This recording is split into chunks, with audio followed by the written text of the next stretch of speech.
Welcome, everyone.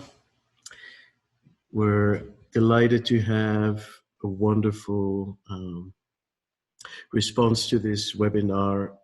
It's Jupiter in Capricorn, so we're all excited. It's getting into Capricorn for a whole year, a little bit more, starting tomorrow, December 2nd, 2019. So what is this event about?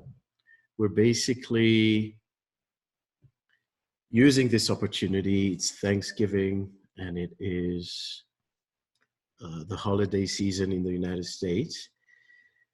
So we're encouraging you to join the retreat and to use this opportunity to also learn more about the upcoming transit for the year to come, particularly where the focus is on Jupiter in Capricorn and the two eclipses that will take place on December 26, 2019 and January 10, 2020. And most of you may know that there's going to be an exact Pluto-Saturn conjunction 2 days after the January eclipse on January 12, 2020. Now, we're combining this as a promotional event for the retreat. We want to give you a flavor of what OPA is about, how we like to elevate our standards, to bring speakers together. And those of you who are familiar with OPA know that we put a lot of emphasis on intimate,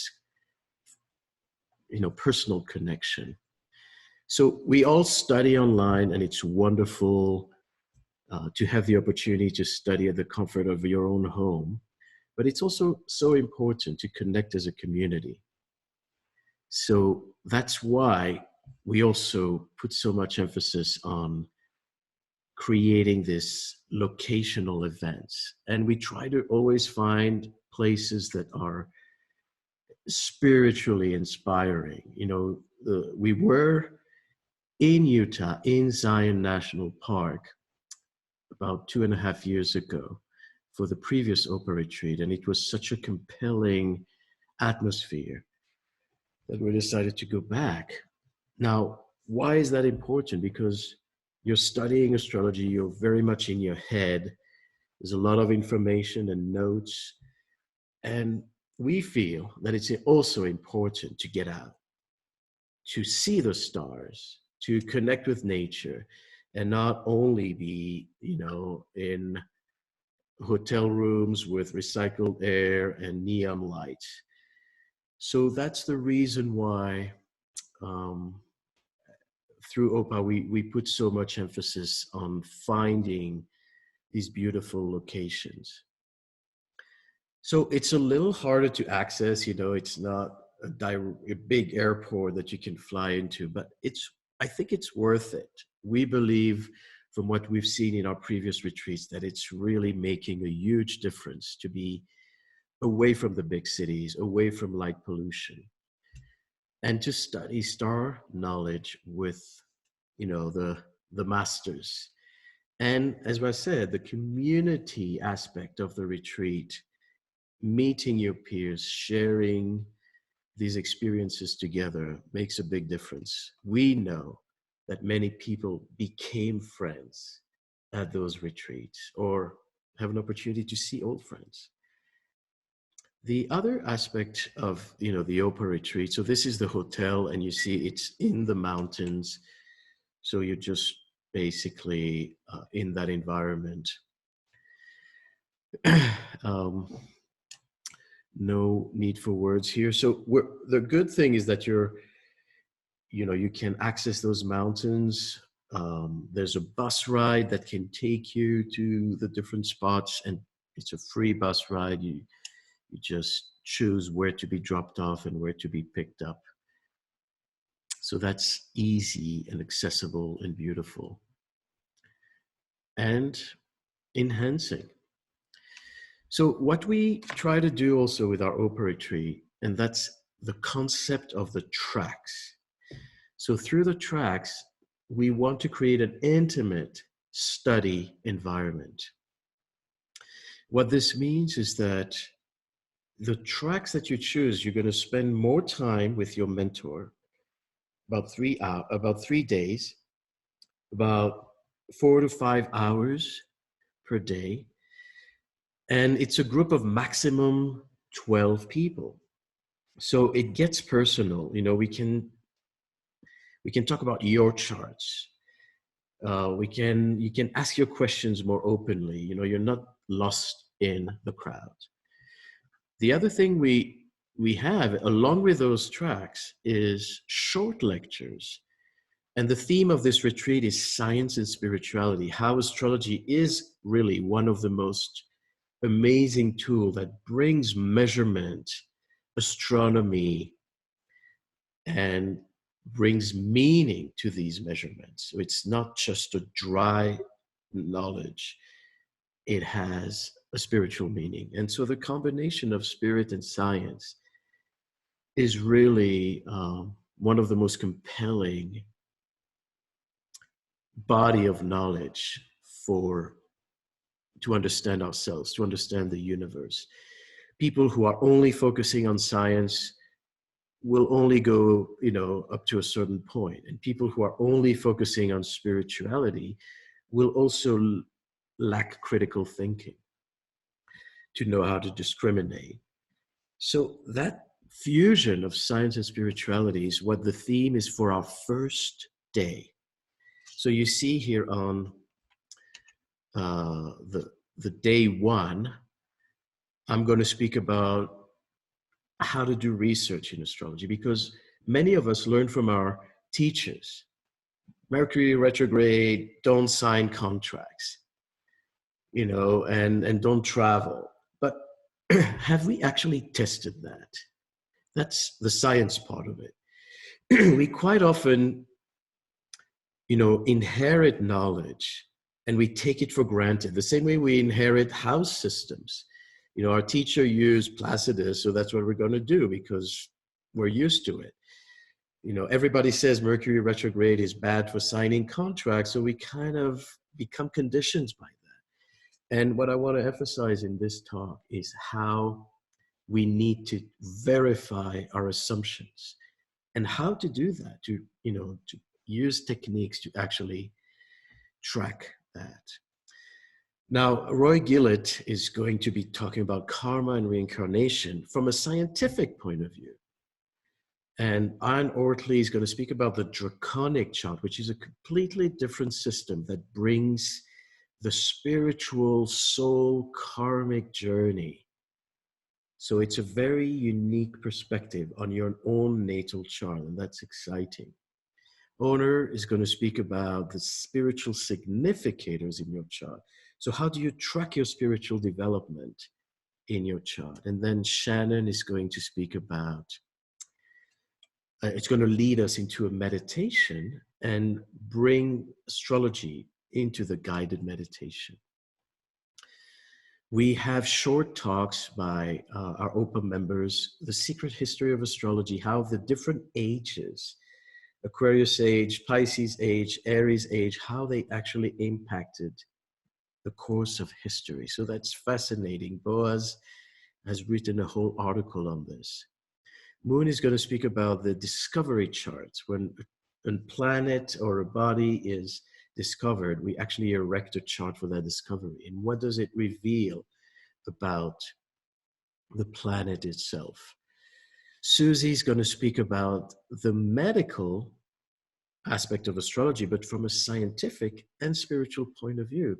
So healing using astrology to diagnose and to understand the spiritual implications on health issues, health crisis, and healing. So again, bridging the science and spirituality. And then Chiron is going to speak about Uranus and Neptune. Uranus is the science, Neptune is the spirit, and how they basically, the conjunction of the early 90s, how that affects us and culture in general. Then the last day, we're going to speak about arguments that are made against astrology. And that's something with OPA that we've worked with extensively. Why do we do that? It's not about pleasing our critics and trying to convince people to love us, because astrology is thoroughly misunderstood. So our purpose is for astrologers to develop their own critical thinking, to understand what the issues are with astrology, why some people have problems accepting astrology. Instead of just saying, oh, they're stupid, they don't get it, we want to understand the point of view of our critics. We want to see where they're coming from, because it teaches us about what we do. They may have a point. Why are the constellations different size than the signs? So there are valid arguments made against astrology that we need to learn about.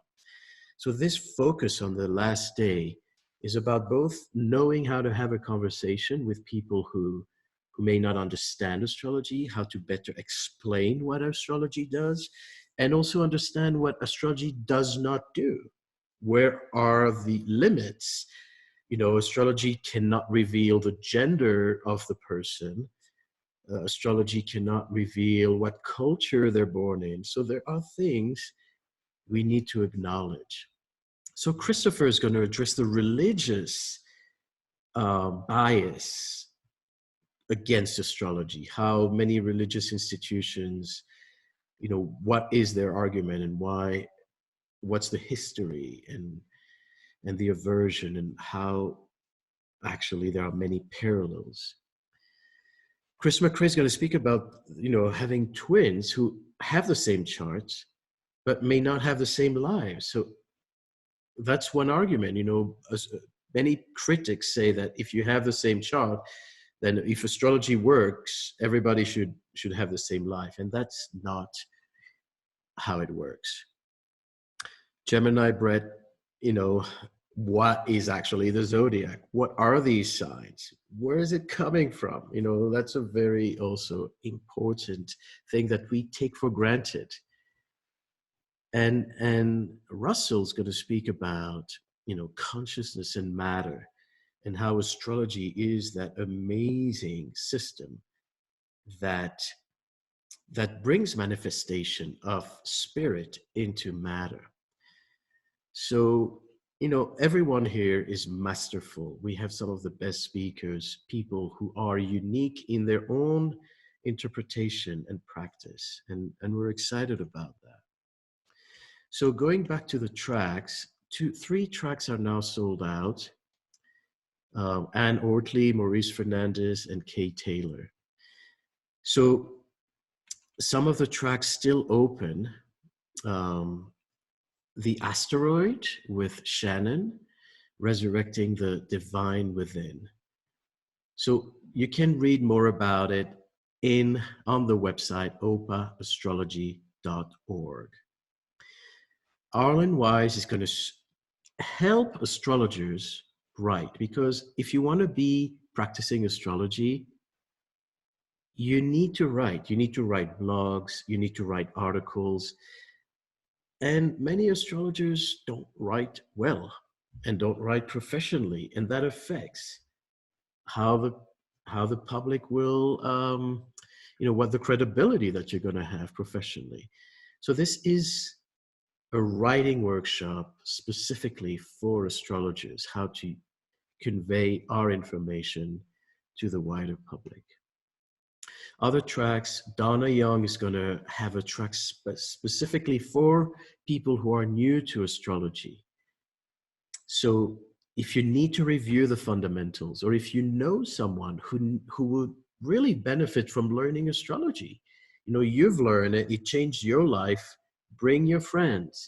There's a track, it's getting quite full, so hurry up, but it's an opportunity to introduce your partners, your friends, and invite them to be part of this celebration. Monica Domino is going to work with declinations, which is something that is, there's not much material on declination. So we're excited that she's offering this angle for 3 days. And Roy continues on understanding karma, regeneration, and the science of personal transformation in the chart. Roy is the president of the UK Astrology Organization, so someone with really vast knowledge, a lot of years of experience. And Laura Nalbandian, you may know her from Norwalk. She's the organizer of the big, famous, and well-loved conference. And she's going to speak about Uranus. And we often think about Uranus as the liberator and as, sudden changes. But there's something also, there's a shadow side to Uranus. And she's going to touch on that traumatic aspect that Uranus can have because of its sudden effects. So by the end of this talk, as we get, speaker to speaker, they're going to each talk about their track. We're having prizes for all of you, but these prizes are only for those of you who are actually present at, on this talk. So stay on, and you can win great books, great recordings, and whatnot. So here we are, we're starting with Jupiter moving into Capricorn tomorrow for a whole year until December 2020. It's going to conjunct the eclipses coming up in December, and then it's going to conjunct Pluto in April at 24 degrees Capricorn. And so Pluto, Jupiter, and Saturn will be in a cluster together. And this is in our recent history, the last time these three planets were together was in the early 80s in the signs of Libra and Scorpio. So those born 1981, 82-ish will be particularly affected by this transit because it's a recurrence of the triple conjunction. But it's also going to square their natal Jupiter, Pluto in Libra. So the Capricorn in 2020 squares the Libra of 1981. One last note about the retreat is that you have also a discount.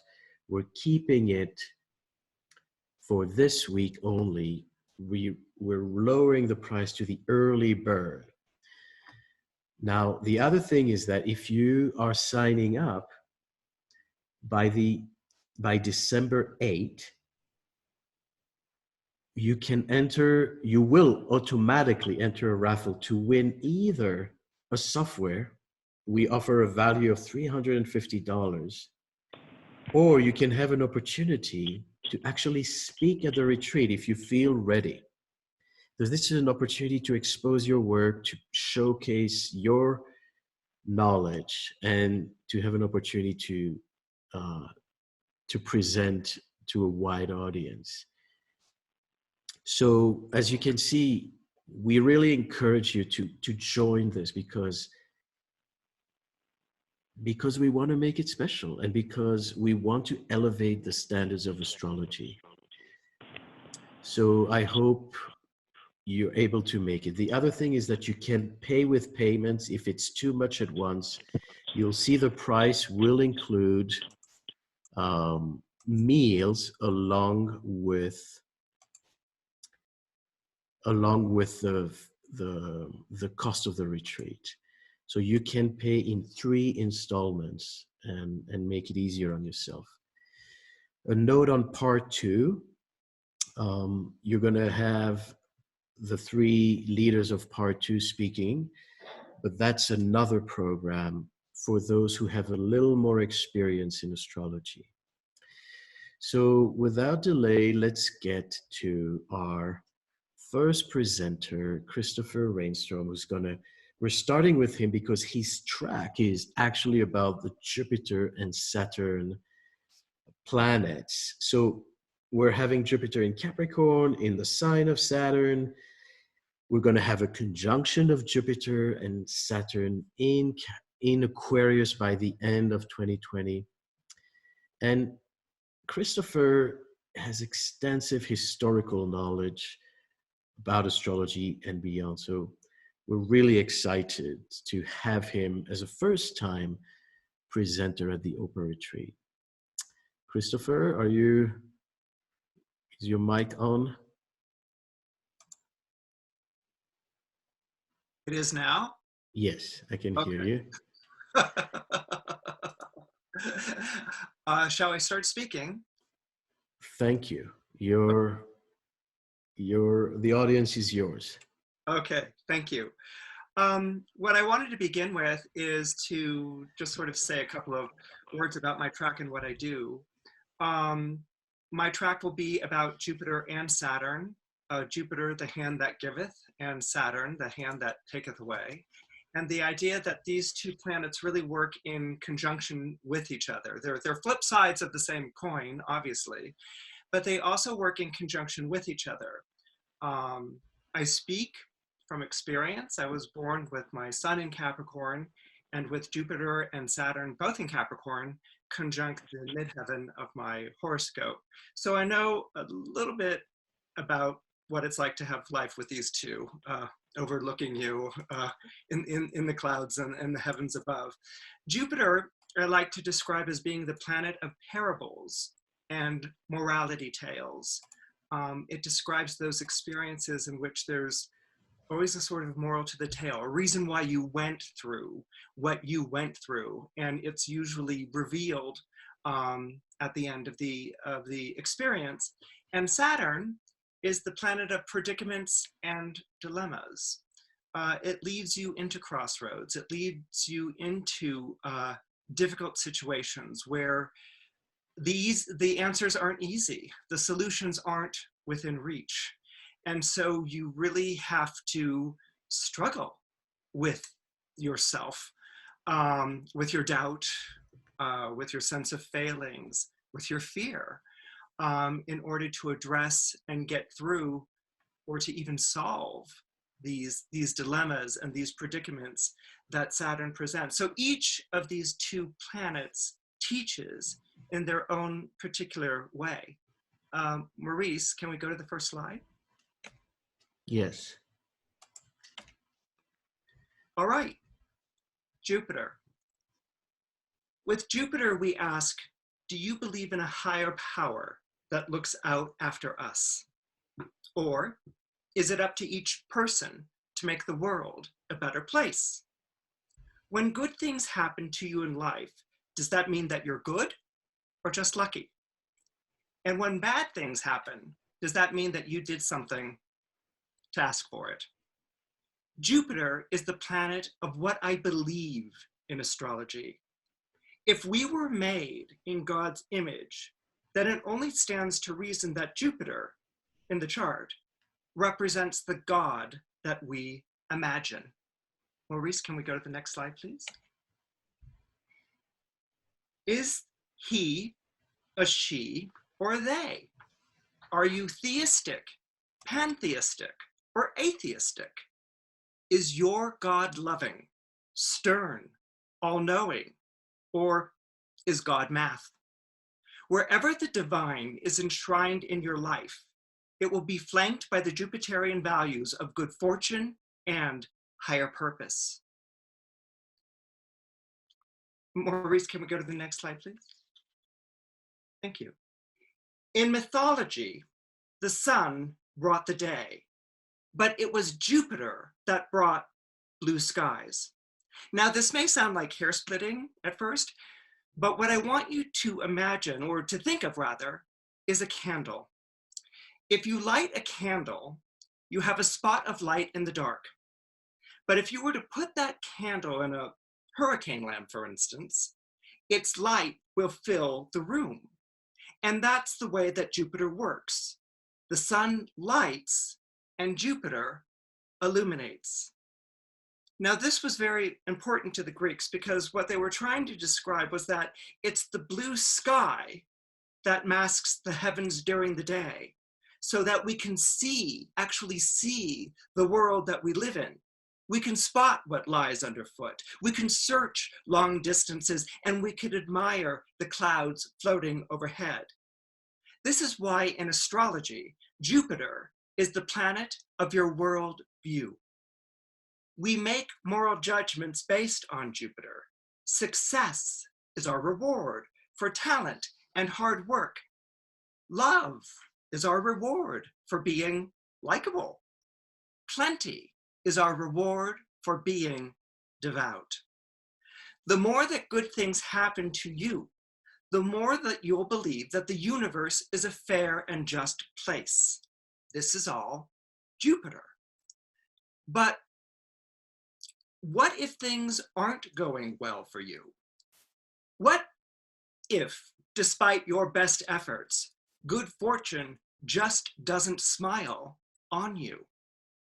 Now, what I want to describe here very quickly with this image is that you see Jupiter on his chariot being pulled by two eagles, which are his signal bird. That's his herald, that's his emblem. And here on the wheels of the chariot are the signs of Sagittarius and Pisces, which would indicate that Jupiter is the ruling planet of Sagittarius and Pisces. And here you see someone with a plate upraised, and Jupiter is this benevolent spirit, this benevolent king. Actually, Jupiter was the planet of emperors.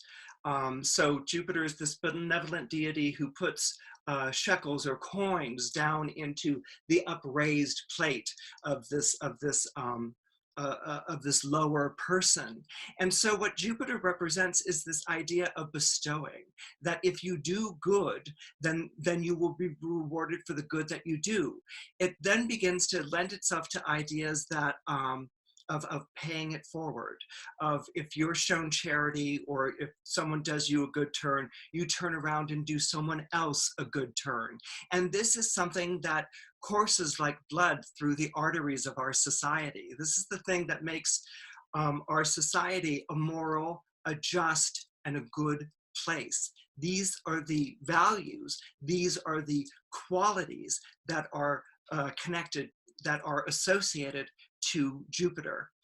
Jupiter is not so much in it for myself type of planet, as it is a planet which really takes in the community and the group. And that's because Jupiter was named after the Greek god of the polis, the city-state. So civic duties and functions, good government, moral institutions, these are the things that are associated to Jupiter. Now, recently, from 2015 to December 2017, we had Saturn in the sign of Sagittarius. And so what Saturn will do is, we know it as a planet of tests, but if you look at older texts, Saturn lays ruin too. It's not an idea that we're altogether comfortable with, because laying ruin too sounds so dark and despairing and dismal, but Saturn's job is to actually lay ruin too. We now call it test. It walks around the car and kicks the four wheels to see if it functions. But in the sign of Sagittarius, Saturn essentially gutted our moral foundations and our government institutions during that time. It marked a closing of borders. Jupiter's a very hospitable, or Sagittarius, ruled by Jupiter, is a very hospitable sign. So Saturn in Sagittarius closed the borders. We saw bodies of children washing up on the shores of Mediterranean beaches, the election of Donald Trump, the rise of white nationalism and hate crimes in our country. All of these things stoked by fear, but all these things that also showed the ruin or the collapse of our moral foundations and our government institutions. So now we have Jupiter coming into the zodiac sign of Capricorn. So what does it introduce? What does it bring? Maurice, can we have the next slide, please? When I wanted to talk about Jupiter in Capricorn, I was immediately reminded of this Time magazine cover, which I remember seeing as a child and just really, I was raised in a Catholic home, and this was just like, oh my goodness, look at what came into the mail today. But it's a very powerful and penetrating question, because Jupiter is in its fall in Capricorn. It is at its most, what we would call, challenging or difficult place. The question, is God dead, is written in red letters against a jet black background. and it appeared on the April 8th, 1966 cover of Time magazine. If you've ever seen the Roman Polanski film Rosemary's Baby, this is the magazine cover that catches Mia Farrow's eye when she's in her gynecologist's office. Now, the article wasn't touting atheism or the dangers of Satanism.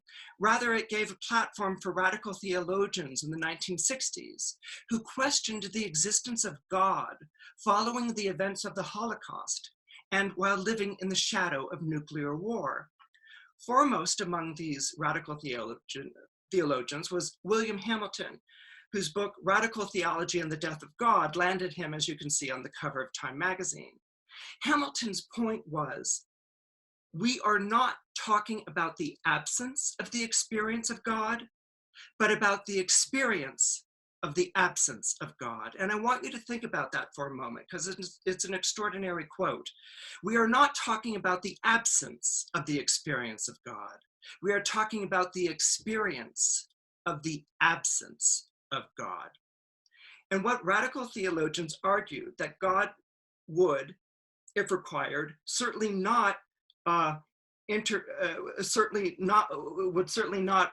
cause or create a nuclear destruction to destroy our world.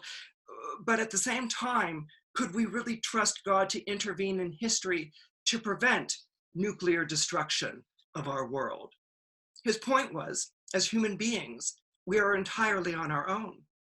This was a radical rethinking of God's nature, one that Christians who believe in the providential course of human history would have a hard time accepting without acknowledging that God, the God of providence, had died. So Hamilton concluded from this, perhaps we should say that God became man so that man no longer needs to become God or even to believe in him. Man may now cease striving for what he is not, making a monster of himself, so that he can attend to becoming who he is. The last slide, Maurice.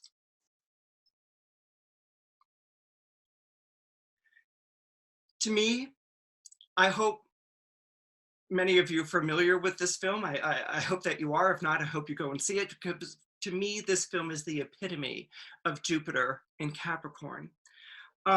George Bailey, played by James Stewart, is a young man who has high hopes of seeing the world and building great buildings. He's very Jupiterian, he's very Sagittarian, in fact. All he wants to do is get out of his hometown, Bedford Falls, and see the world and make his mark and be something. But early in the film, he's saddled with his father's building and loan, which is a small bank that makes funds available to people who can't usually afford them, like women and immigrants. This handling of the bank, managing the bank, is not what George wants to do with his life. But every time he tries to leave Bedford Falls, he winds up getting dragged back in for some reason, and usually because of something that's going on with the bank. Now, George marries, he has children, and chooses some kind of life for himself. But what he never really quite realizes is that it's his generosity of spirit, making funds available for people who wouldn't be able to afford homes on their own, that has made an enormous impact on the lives around him. All George sees, unfortunately, is obligation, Jupiter in Capricorn. Now, things come to a head on Christmas Eve when Henry Potter, the richest and meanest man in town, steals the building and loan's weekly deposit, and this shortfall winds up bankrupting the savings and loan and materializes as a warrant for George's arrest. In despair, George goes to the bridge and is about to throw himself off the bridge into the icy cold waters when George's guardian angel Clarence materializes out of nowhere and throws himself into the river instead. George saves Clarence, who in turn saves George by showing George what life would have been like had he never existed. It's a nightmare. There would have been so much pain caused to other people, so much despair visited on others' lives. And it's this realization that George has really played this extraordinary role in everyone's lives around him that drives him to beg his guardian angel Clarence to make him exist again. The important thing, or the takeaway for me with this that I want to share with you about Jupiter in Capricorn, is that Jupiter in Capricorn says, don't look to a higher power, don't look to God, but look to the difference that you make in other people's lives, how each of us, like angels, intercede for one another in times of need and despair. And things won't always be easy. Jupiter in Capricorn makes things very hard, and there will be hardships in the coming year associated to it. But Jupiter in Capricorn will ask you to be your own moral conscience. It will ask you to be your own agent of justice in the lives of others. And it will ask you to intervene, to help others, and to recognize the place that you hold in their lives and the place that they hold in yours. Beautiful. Thank you so much. It's very inspiring. And it's interesting also to see that next year, as Jupiter moves into Capricorn, Saturn transitions from Capricorn to Aquarius, actually around April. So this dispositor of Jupiter is also changing signs. So that ought to be quite interesting development. It's actually during the retreat. And that brings me to the next question. Will people who sign up for the retreat have a good life? Are they promised to be lucky? It's a very serious question. So thank you, Christopher. Thank you, Maurice. And I look forward to seeing everyone at the retreat. Yeah, we will do. And we're now sequencing with Susan Falk, and she's going to speak to us about her track, as well as, just a moment, I want to unmute you, as well as the trine between Uranus and Jupiter in Capricorn. Susan? Hello. How are you? Good. How are you? So you are our peer group leader at the retreat. Yes. And there are a few spots left in your track because the other ones are sold out. You've led peer group before, correct? Yes, many times, many times over the years. And it's something that I really love doing. It's 3 peer groups are required for people to be certified by OPA. And what makes them really special is that you're in just a group with 4 people and your peer group leader.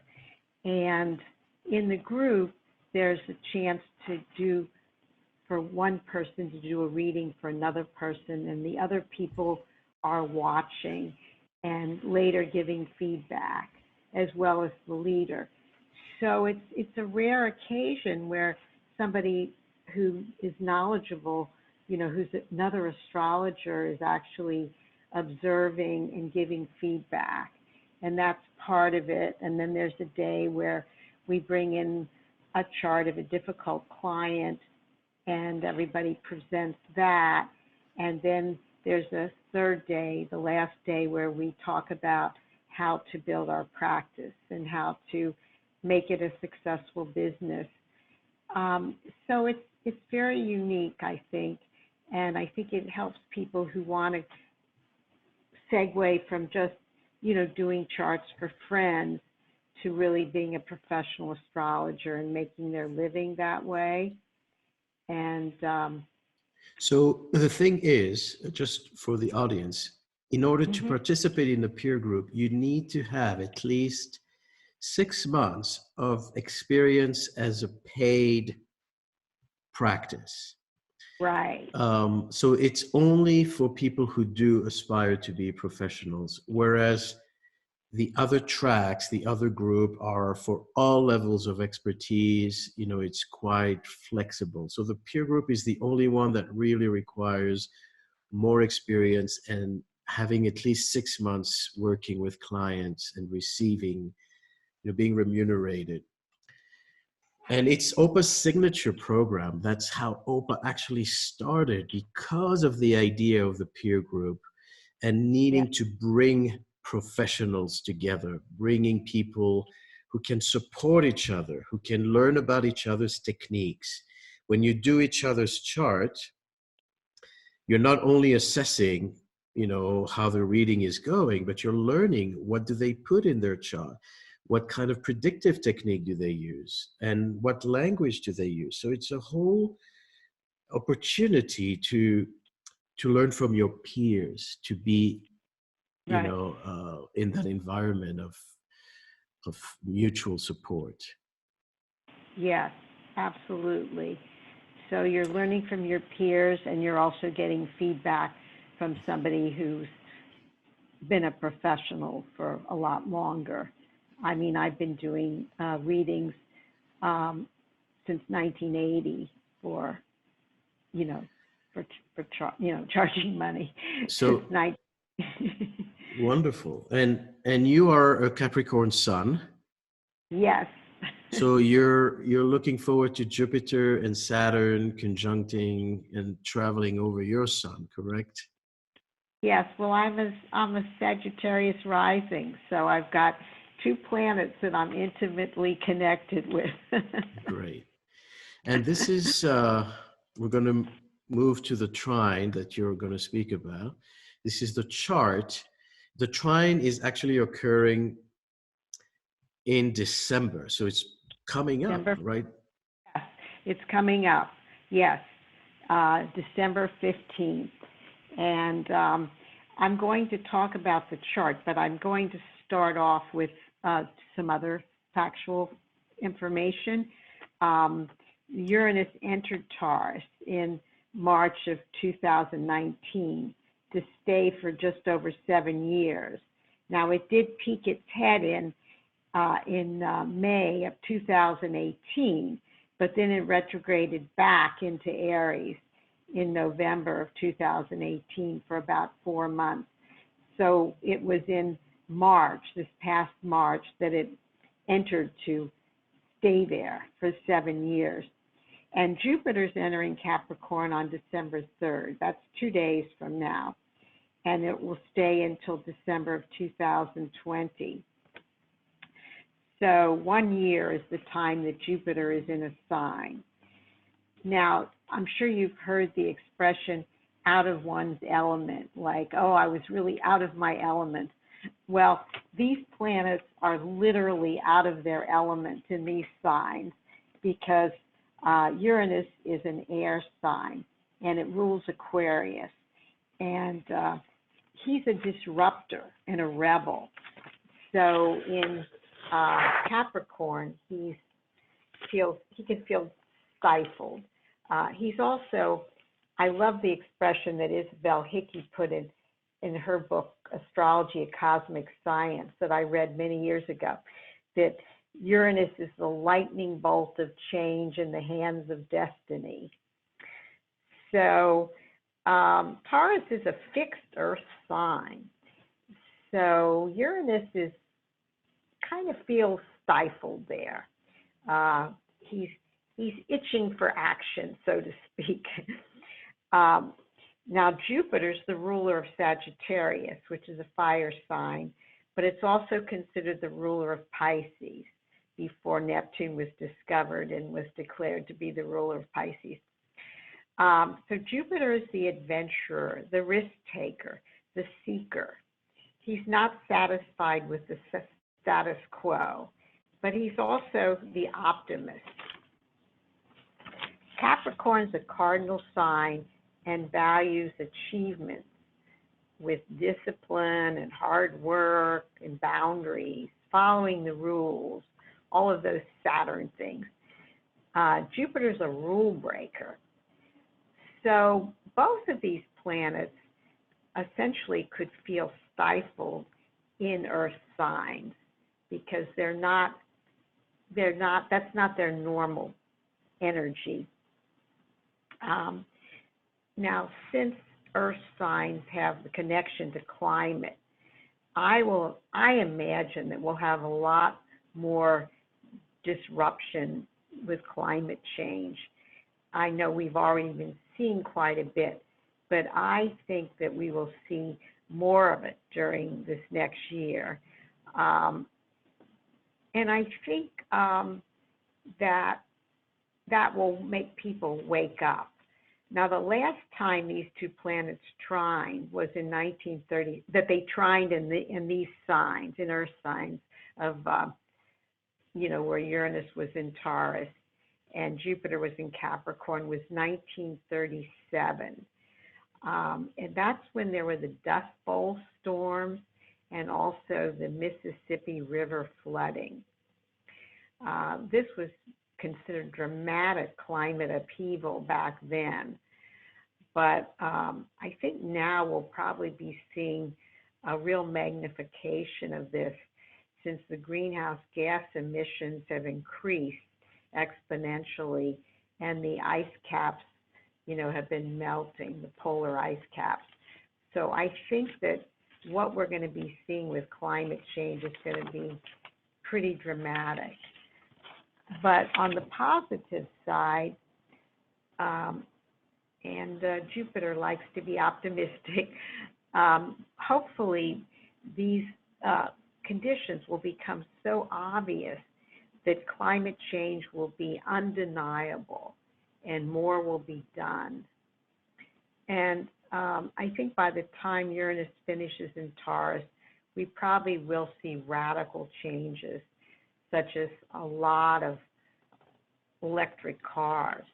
Maybe that will become a requirement. Also, a lot more solar and wind power. I think there's going to be more and more of these kind of innovations. And Uranus is really all about innovation, and Jupiter is about expanding and taking risks. There'll also probably be new types of farming that are more environmentally sustainable. We're seeing a little bit of this just with large companies beginning to have veggie burgers that taste like meat. I think we're going to have less cattle raised for meat, which is going to open up more land. And recently I saw a segment on PBS News about the fact that food garbage, which we have so much of, there's so much food waste, from supermarkets and all kinds of places where, food just starts to spoil before it's used. And even that sitting around creates greenhouse gases. So we're going to be having what's starting to happen, what I saw in the segment, is that they're starting to combine the food waste with cow manure and making a kind of fertilizer out of that to actually aid in agriculture. And that's really a dramatic thing, because normally both of those things just sitting around create methane gases, which is very bad for the climate. There's also been a growing awareness of how plastic is accumulating in the oceans and killing off fish and sea life. And people are starting to cut back on plastic. Stores are starting to stop using plastic bags. And so I think a lot of positive things that are starting to happen, and I think they will increase. Jupiter is optimistic and says, we can solve this problem. And Uranus says we can make these changes. Uranus likes change.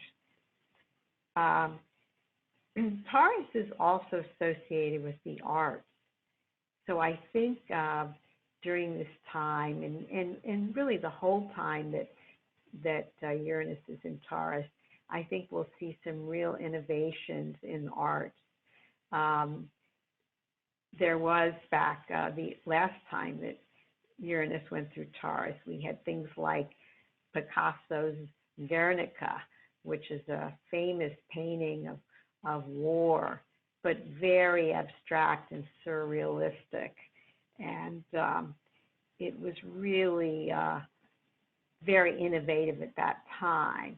And I think at this time that artists will be going much more wild and free, and a lot of innovation will occur.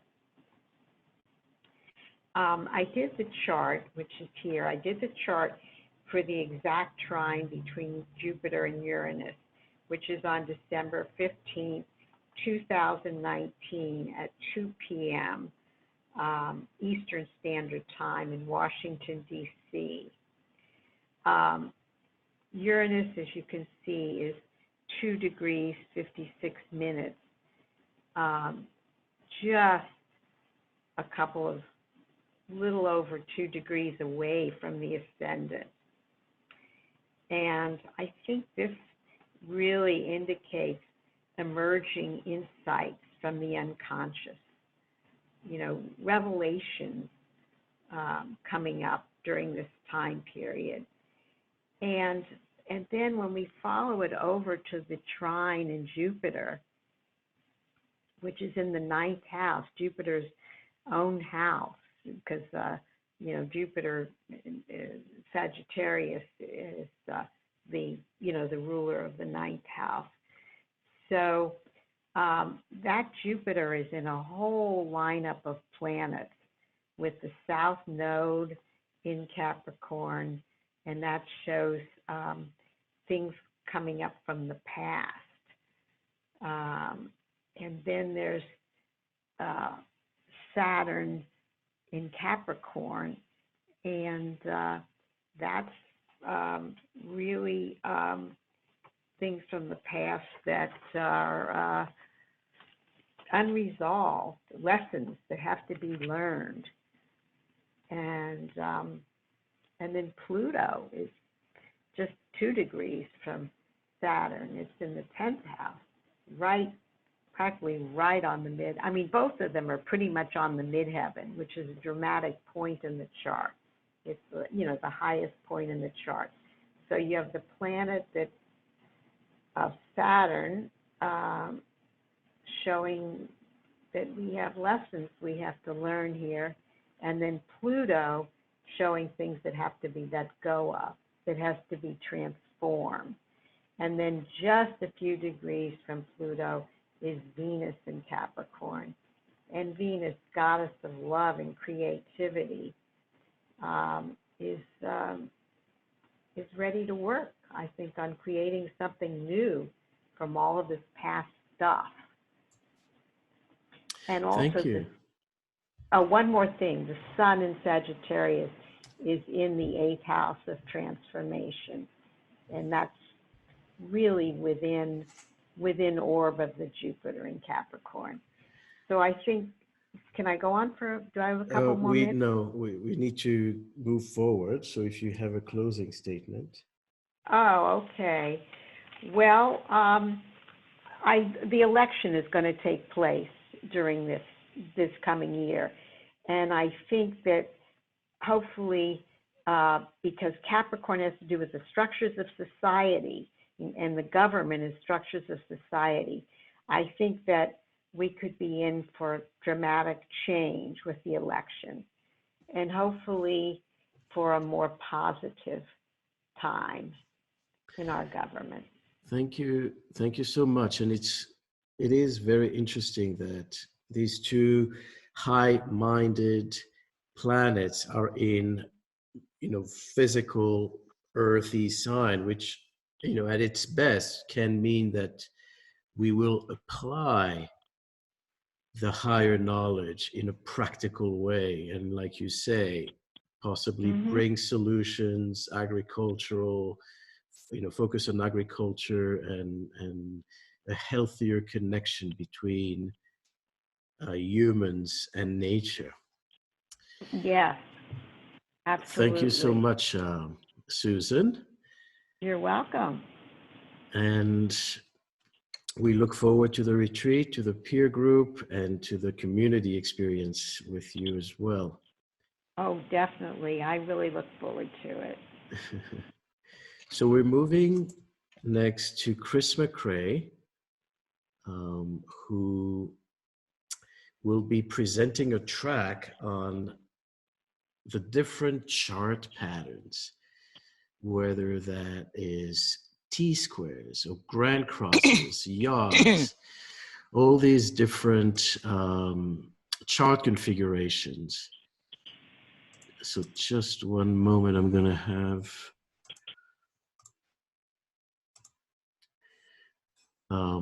Chris, is your video on? Yes, it is. Okay, great. Now we see you. So tell us more. Tell us more. Well, thank you so much, Maurice. You know, I've been to just about every OPA retreat since the very beginning, and I want to say that each one stands out as being as exciting and inspirational as the previous one, except the last one was rather special because of its location at the magnificent Zion National Park, where the new one is going to be in 2020. Okay, at an OPA retreat, along with various topic presentations, we do get a chance, or students do get a chance to spend several hours with a teacher on a specific topic. And as Maurice has just told you, I'm going to be talking about special patterns in a chart. These dynamic signatures are going to be examined for both the challenges they bring as well as the resolving rewards.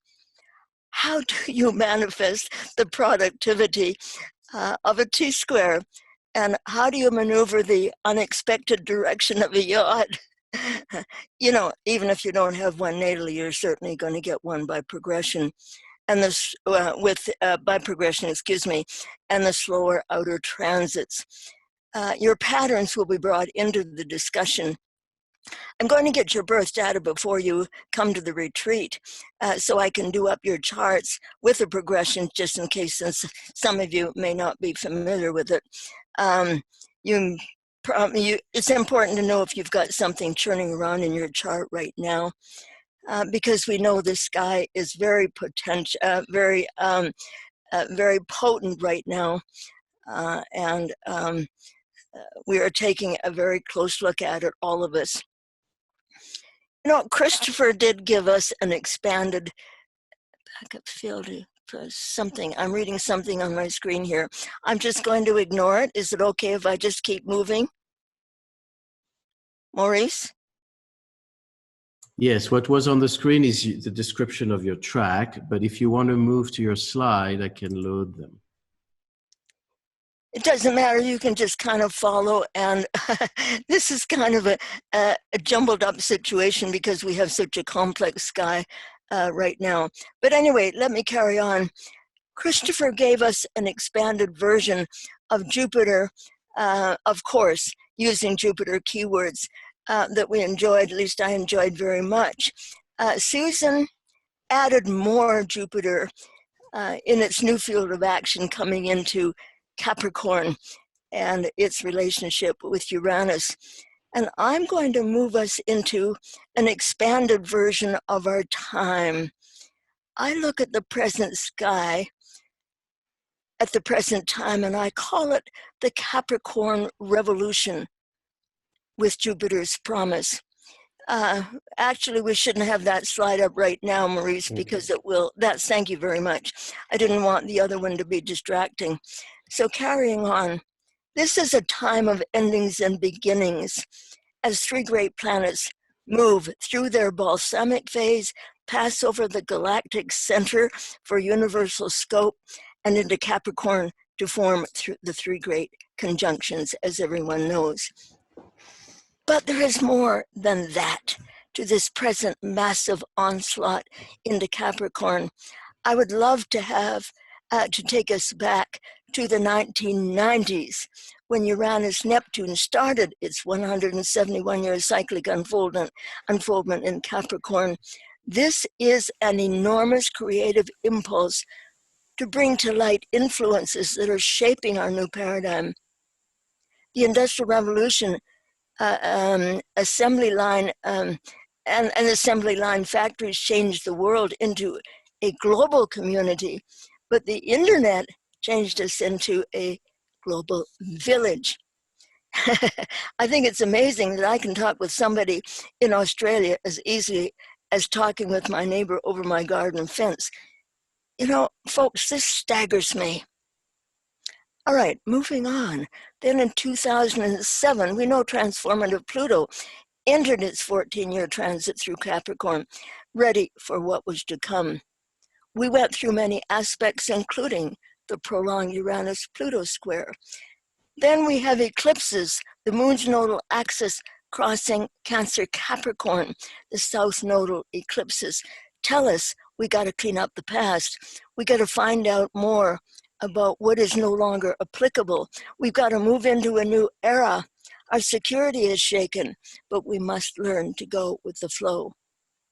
As amazing as it is, will Saturn and Pluto have conjoined their planetary Capricorn south node.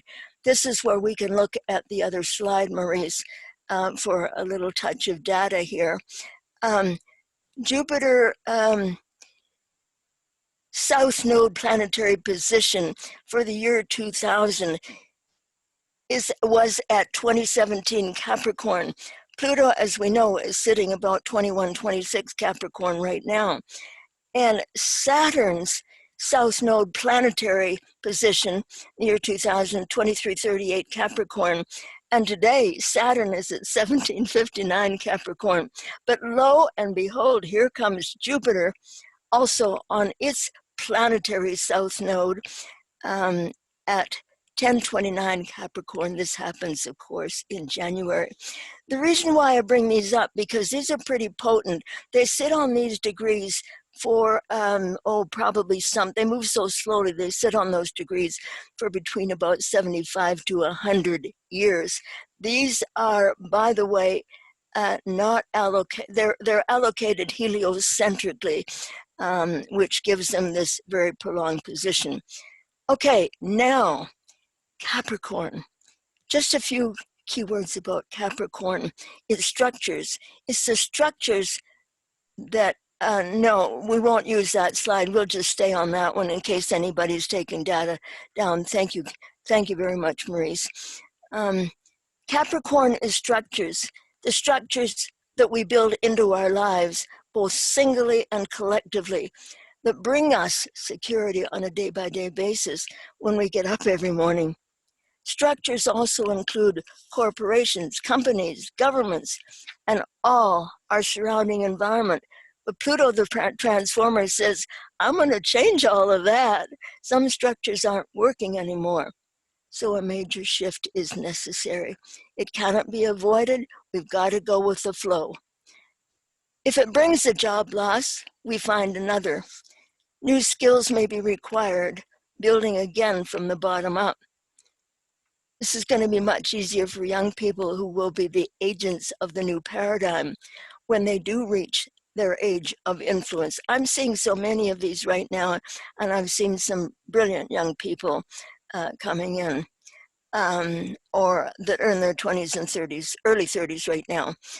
Those people that are in their 50s and 60s are going to find, somehow they'll find it harder to find their new place.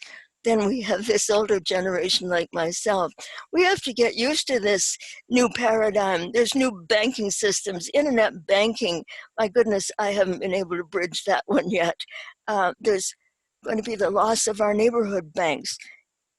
There's going to be new currencies coming in. All of this that my generation has to get used to, these new systems of handling our economics. And now, Jupiter. Let me show you something. Planets into Earth form our personality. And the first planet that comes after Earth is Mars. And Mars's job is to invigorate, to motivate us to go beyond our individual insignificant self, to go beyond the present, and to grow in understanding, influences, and evolutionary purpose. Jupiter is a link to all of our outer experiences in the here and now social environment. We've heard many keywords today, and we'll hear many more. It rules expansion, gives us a desire to believe in something. Its event in Capricorn is, of course, stabilizing. It gives us the opportunity to uphold, it is the opportunity to uphold principles, cultural differences, religious intolerances. This is so important in the present environment of cultural integration as millions run from violence seeking asylum.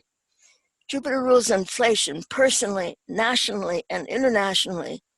So as we extend our individual credit, so do nations seek expansion either in trade, extending their borders, seeking riches, as well as the capacity to function on credit.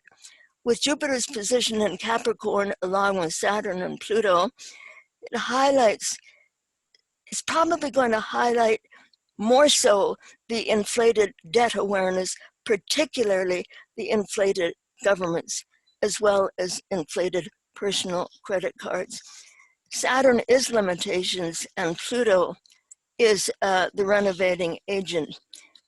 Jupiter is the lawmaker, passing new forms of legislation to correct structures and premises that no longer work, as Pluto demands.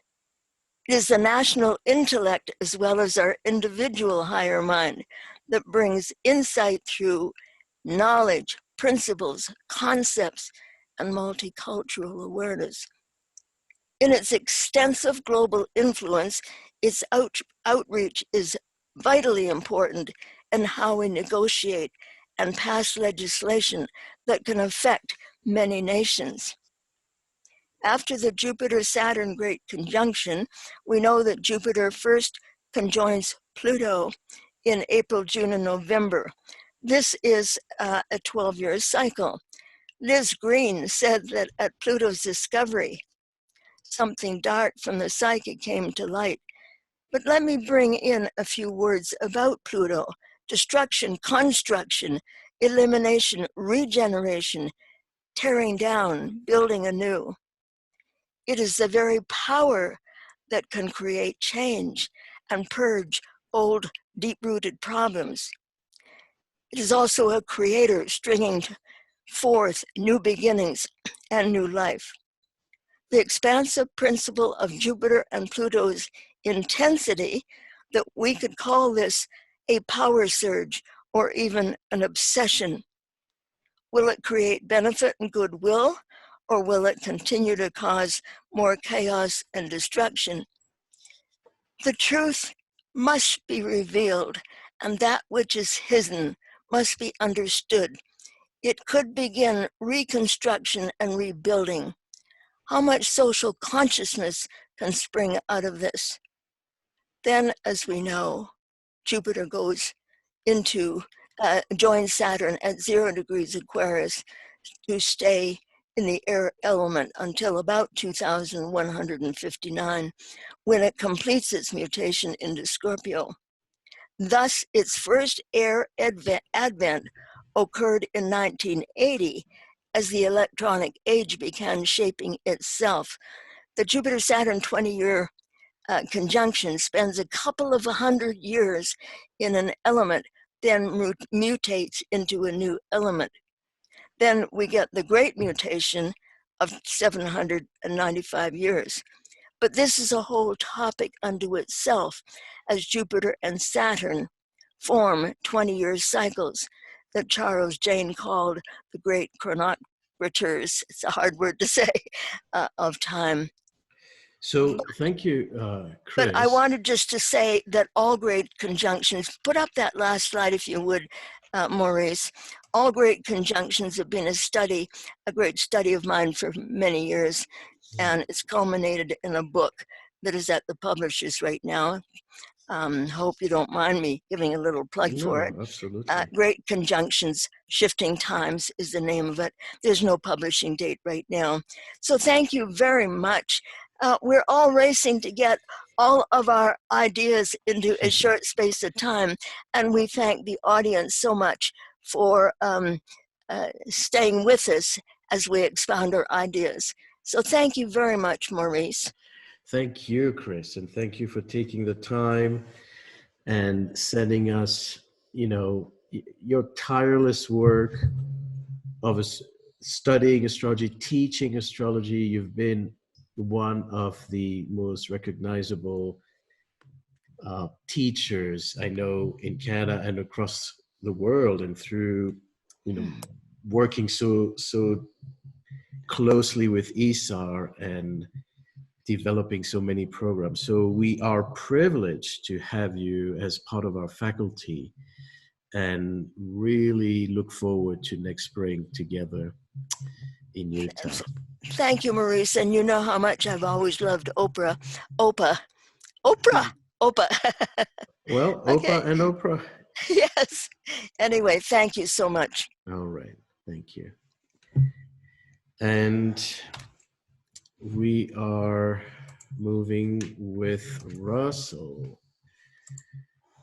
Russell will present a track on sacred science, which is really the heart of our theme at the retreat. Russell, are you with us?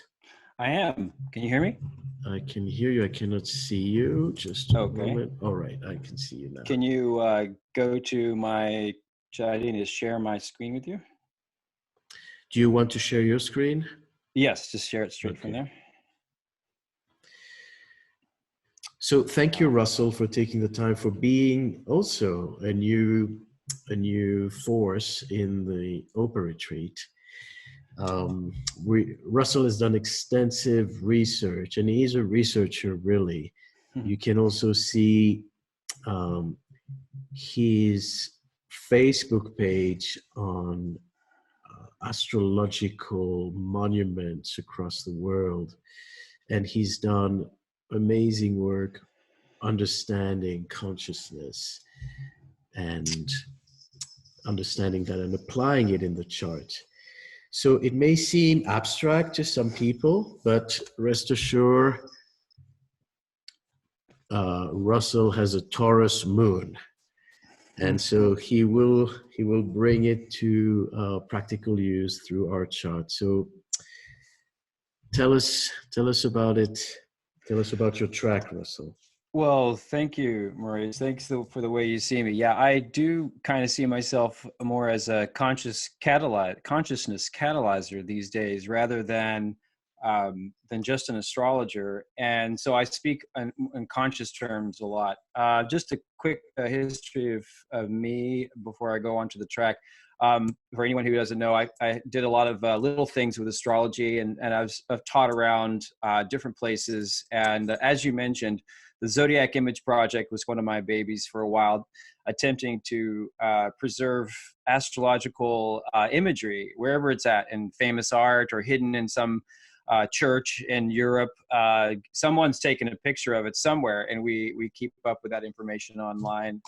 Hopefully one day that'll go into the database that Kepler's working with. So yes, and a lot of my stuff is theoretical, and I feel like this movement of Jupiter into Capricorn is definitely going to make me step up my rigor, going away from just theory more into research and making things practical. And I think that this retreat is perfect for that. So like you said, I am dealing straight with sacred science. I want to put a different focus on my track. And that's kind of what I do with everything, is that everything is sacred and it is scientific. And I think that this is more of a return back to the way the ancients used to view our world, that there was no separation between spirit and the sacred, and science, and matter and spirit were one.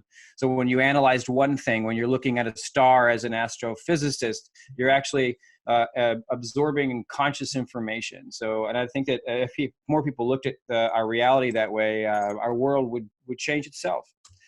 One of the things I'm going to be dealing with in a practical sense at the retreat is astrological biosalts. I'm not sure who they're made aware of these, but the biosalts have been for a century, and we don't hear a lot about them, but I've started working with them in a way to create our own recipes, a little more clear recipes of how to use astrological biosalts for your own salvation. They were first called the salts of salvation for a reason. They hopefully restructure some of our deficiencies that we accumulated in gestation and as we live out our lives. Our paths follow these paths of light, but they also the construction of minerals in our body occur a certain way. And there are scientists out there that know how to do astrological remedies using these salts to correct some deficiencies that we were actually born with. This is just a chart for anyone who wants to take a look at what I'm talking about, the uses and with the signs and how the salts play out. The second thing I'll be doing that's a little different than I've seen in a lot of the retreats is I'm going to be working with sound. We're going to be working with electronic sound and with inner body sound, oming techniques that align with the planets and the signs, to play around with how things feel in your body with your chakras, and how it makes you feel once you're done with the session. And I think this is listed on my little track summary, how I'm going to roll out our track, different focuses, aligning these with the practical purposes for healing. The other thing that I'll also be involved with is the illumination dance. Shannon Gill and I have put together a new type of ecstatic dance. If you're familiar with ecstatic dance, it's about embodying the sound, the vibrations around you, and with intention, you can pull in some of the celestial energies by using your spiritual connection to the stars. You can amplify these energies when you're working with sound and movement. So electrified embodiment. Shannon Gill and I have I created that in the last 2 or 3 years and taken to a few conferences, and OPA has allowed us to share this with you. So just a few words about how I feel about this and how I look at it from an alchemical or scientific view with the Jupiter moving into Capricorn. As without, so within. I left off my S there. As without, so within. Everything that's going on outside of you is also going on inside of you. And I think this is a hermetic axiom that all astrologers know, but we don't always take it to heart, that there's something happening on a physical level, a biophysical level, and that we can make changes in our environment and change the way we see the world and how we function in it. Part of this Jupiter in Capricorn is going to be a commitment to a spiritual path, more dedication towards whatever we're walking. You know, something just pops into my head. It's I believe it's the little phrase from The Matrix. It's like, this is a difference in knowing the path and walking the path. And I think that Jupiter in Capricorn is going to make us not just theorize the path, we have to actually get on it and take the steps, commitment to that. And we have to follow a disciplined philosophies, not just what you might consider spiritual woo-woo. I think the more people will be finding teachers during this time, looking at things in a more structured way. Sure, we can learn a lot of astrology on the internet. We can learn a lot of spiritual concepts on the internet, but not all of it is disciplined. And I think this is a good time to promote finding your teacher, your voice, who you connect with. We just had Ricky Williams, and he was an NFL football player. We had him here in Austin last week, and he gave his first actual full-on lecture to a group of astrologers. And I was listening to him, and I kept hearing just this wonderful reverberation of the core spiritual teachers within evolutionary astrology. And he is one of the most dedicated students of Stephen Forrest. So I could tell that he came from this particular path because he turned it into his own, not just a classes for astrology. He turned it into a way of being spiritual for himself. So I think that part of this is the clarification of spirituality and consciousness, and from this becomes our justified rewards. There is some issue with Jupiter moving into Capricorn, because it is very Saturnine. It's constricting. It doesn't want they're not comfortable together. But what you get out of it is justified. You don't get just fluff. You get the real thing. And I think what we're also going to see because of this is a lot of people that have come on board in a way that's not necessarily through a traditional path. I don't want to put anyone down here, but there are a lot of astrologers out there that have just recently picked up a book, and 3 months later they have a huge following. They consider themselves astrologers, and that's not going to last. And I think we're going to see a separation, this wheat from the chaff. And part of that is what I see in alchemy with the Saturnine and the Capricorn aspect is the alchemical death of the superficial. So one of the things that's going to happen, I see as with this particular energy, is that there's a lot of theory out there. There's a lot of people out there coming up with wonderful ideas about their lives, what they should do. I think Jupiter in Sagittarius puts a lot of grand thinking. I know I believe it was Miss Falk said she was Sagittarius descendant. I am also Sagittarius descendant. And that can get me into a lot of trouble with big thinking and thinking that I can do so much. But this is gonna be something that gets corrected during this time. So there's theorists, there's people out there in the world that have wonderful ideas, they have wonderful theories. But now is the time to actually put those theories into practice, hard effort and dedicated research. I know I'm on that boat myself. Along the same vein as this, you're going to see a separation of the gurus versus the real spiritual teachers. We saw some of this happen recently with Jupiter Scorpio. There's a revelation there's a revealing of things of some of the corruptions. You see this happen from time to time. But in the end, you're going to see more people leaning away from the idea of the cult following of a guru and moving to a spiritual practice that's more dedicated towards a real teacher. You're going to see a separation of those with just charisma versus stamina. Like I mentioned a second ago, a lot of people out there are very popular astrologers that have not a lot of knowledge. And then there are the real deal. There are the dedicated people that have been out there. They've been in the trenches. They've done the hard work. And those are the people that are going to begin to shine during Jupiter in Capricorn.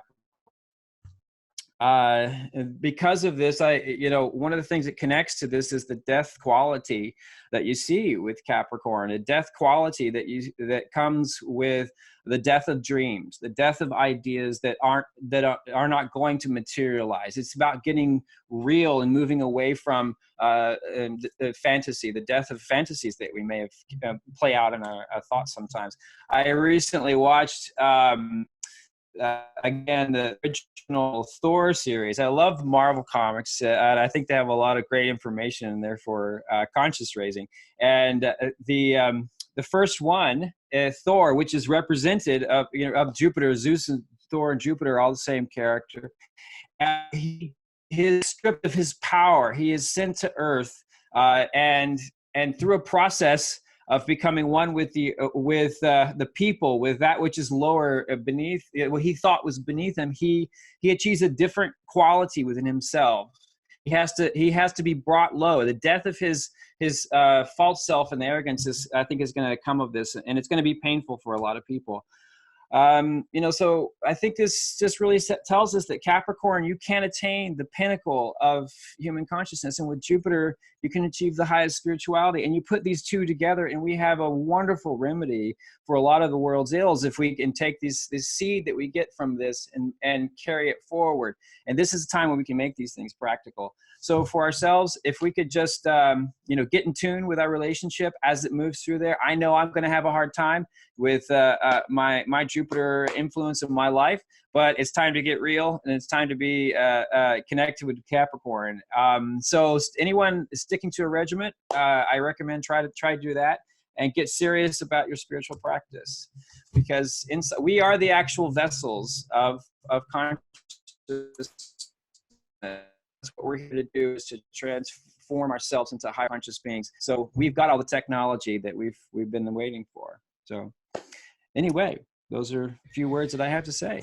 Wonderful and very inspiring. I'm all for learning astrology, not just in a mental way, but in an experiential way. So using sound and these salts, I'm very curious about about your application of that, and that is part of bringing science and spirituality through the vessel of astrology. So really, too bad we cannot bilocate and participate in multiple tracks. I think that's the frustration of many participants, is that they want to be in a few tracks and they have a hard time making a decision.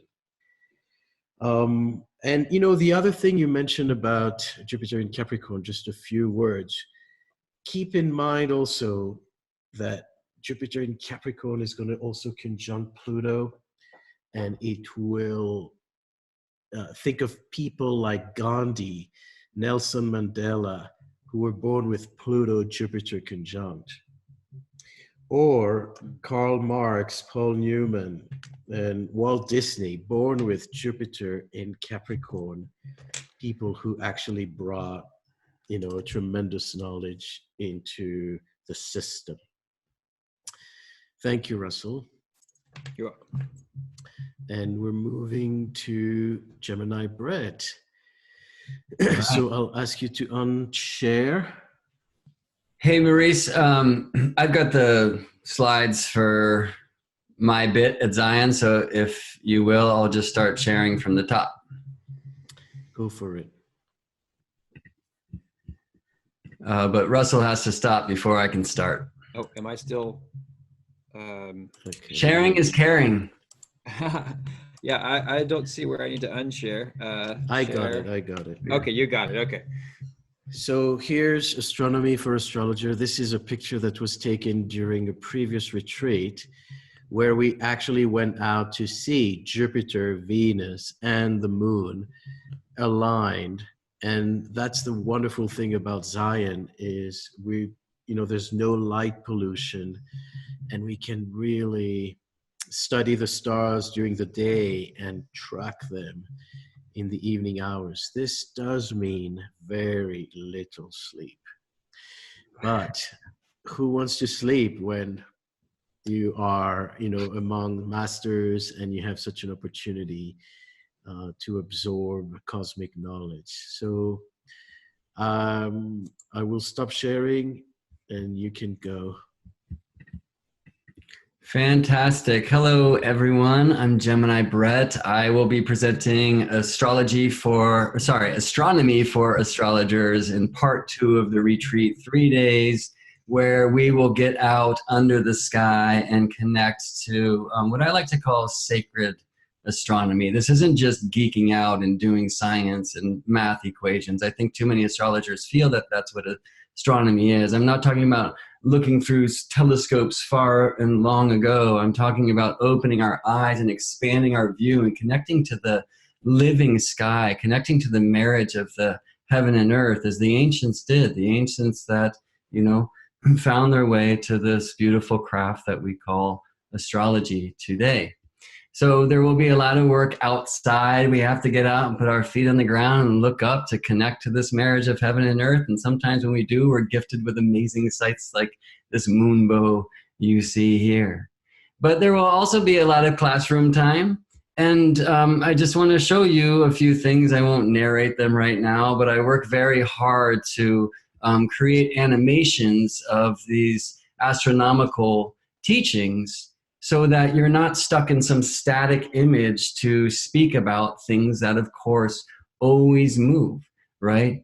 Like the Earth about the sun, creating the ecliptic plane, which when we extend towards infinity, connects us to the 12 constellations of the zodiac, right? And so from Earth's point of view, the sun is always moving through one of these 12 star groups. I find it very helpful to have moving images to describe moving astronomy.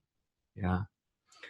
So I want to zoom ahead and get into the teachings, but just to share something I think really important about the zodiac, and this speaks to the short talk that I'll be giving at part 1 of the Zion retreat, one of the principal claims that astronomers make to attempt to debunk astrology is that the constellations are not the same size like the signs are, right? So this is a problem we have to face. The Priestess constellation is giant. The Ram constellation is very small.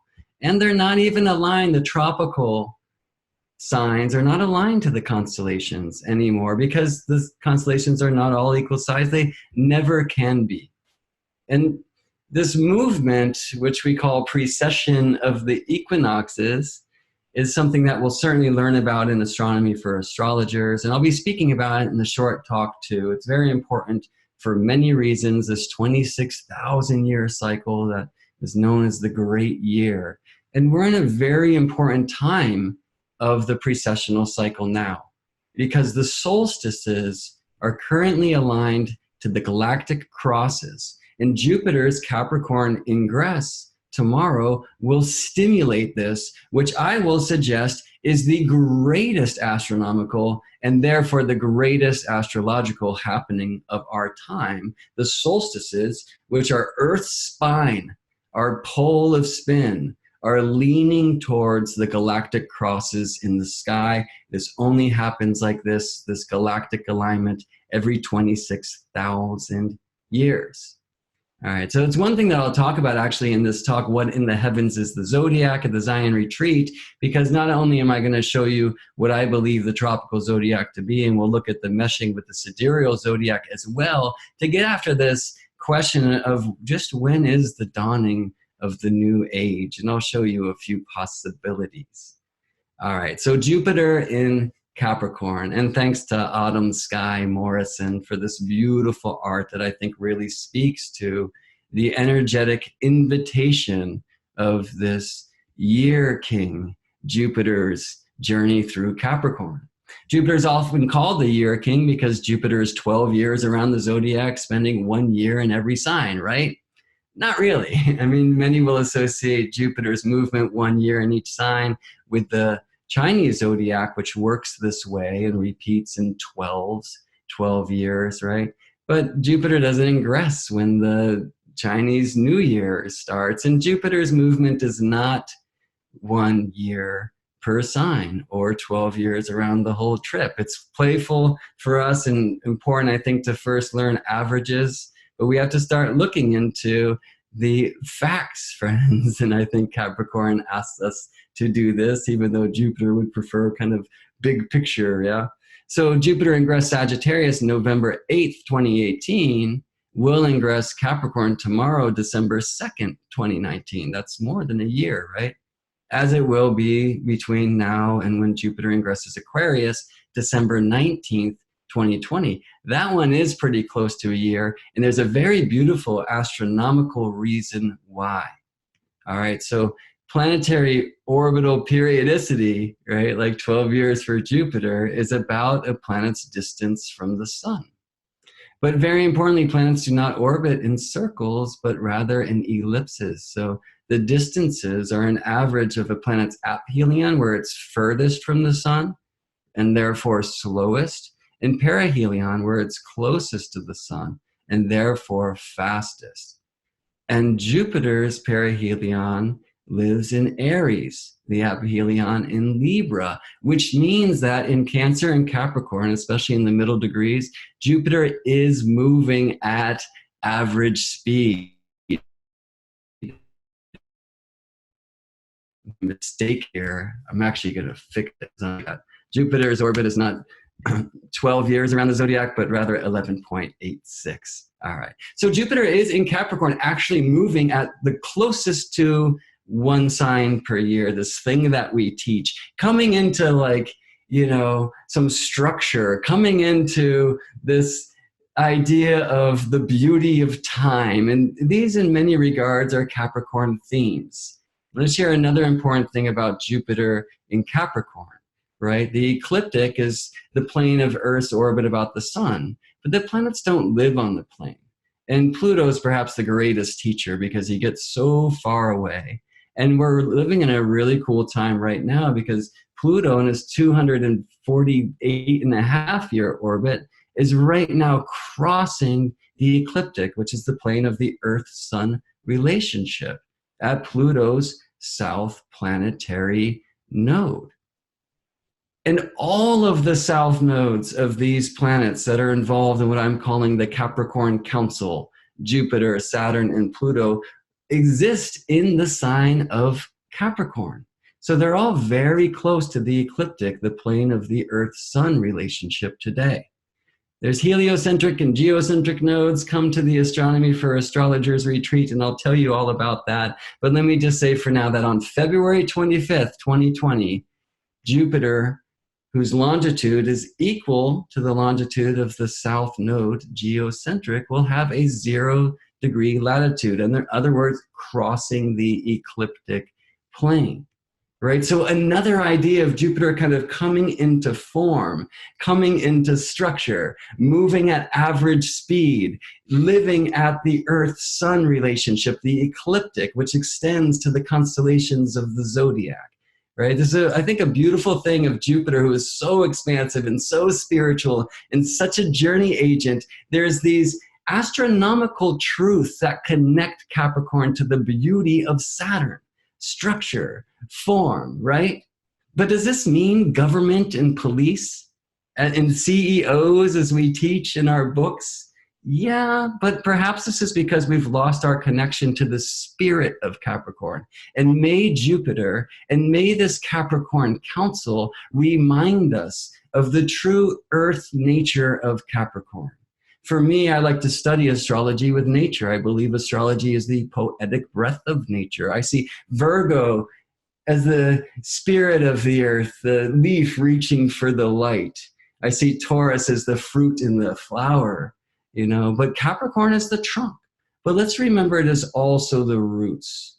So I want to just give a bow to my first teacher, Daniel Jamaru of the Shamanic Astrology Mystery School, because he transmits a very beautiful archetype for Capricorn, which is the council of grandmothers, the wise ones, the elders who are here to preserve the true traditions of Earth for the 7 future generations. And we have lost our connection to this knowledge. The elder knowledge still exists. It speaks from the earth. There are many elders of indigenous traditions, and truthfully, astrology is an indigenous tradition if we reach back far enough. There are many elders who have practiced this marriage of heaven and earth and this connection to earth wisdom who can guide us. So this year with Jupiter, Spirit moving into Capricorn, the trunk of the tree, I couldn't highly recommend enough connecting to some of the old practices. Where I live in North America, as it's called now, a Nipi, Sweat Lodge, the Lakota Way is an amazing opportunity to reconnect to an experience where we can hear Earth's voice directly in spirit. So I invite you to ground, as Russell said, have a practice, make that a practice, a spiritual Jupiterian practice of Earth embodiment, of grounding, of really rooting in. Jupiter will connect us not only to the tree of Earth, which is the sword of our stone or the spine of Gaia, but Jupiter will also connect us to our own spine and to the spine of our lineage and ancestry. Maurice, I would take 2 more minutes if I have them. So let's speak about 2 minutes, yes. Okay, let's speak about this idea of galactic alignment. All right, and I really recommend this beautiful text by John Major Jenkins of that name. It speaks about the Maya calendar and the Vedic and the Egyptian and even biblical transformations of this, which I'm calling the greatest astronomical and therefore astrological happening of our day. Now, we often teach galactic center to be at 27 degrees Sagittarius. And indeed, that's where the galactic center projects to as we draw a line to the ecliptic. But this is an image of Jupiter's ingress, Capricorn tomorrow. And I want you to see another aspect of galactic alignment. So the galactic center very beautifully is between the pointer, the arrow of the archer, the tail of the scorpion. Ophiuchus stands on that point, and we see this in the mysteries. But let me bring in the Milky Way here. and see that this galactic cross, where the ecliptic, the plane of our solar system, crosses the Milky Way, right, our larger neighborhood, is now aligned in our day and age to 0 degrees Capricorn. So this seems to be what the Maya 2012 date was about. So many different prophecies. I very highly recommend, again, that you read John Major Jenkins' book. And I want to show you one other thing, which will lead to our next presenter's topics.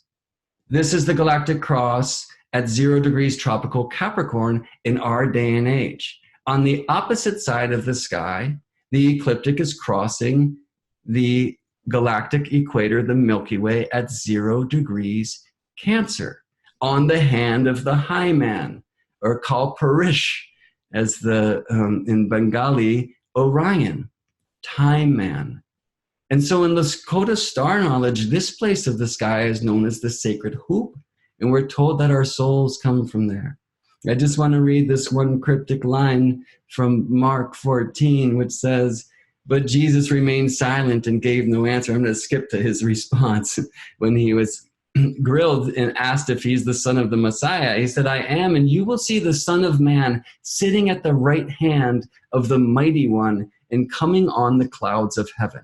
The clouds of heaven are the Milky Way. The Mighty One is Orion. And in 2001, we had a total solar eclipse right there on June solstice. And in 2020, an annular solar eclipse, this ring of fire solar eclipse on the hand of the high man. I wrote a short article about that for the Career Astrologer. You can catch moving forward. You can see on my website how I've found that this is also told in the Capitol building of the United States. So GeminiBrett.com, check out Washington Deciphered. Thanks to Autumn Sky Morrison for these beautiful images.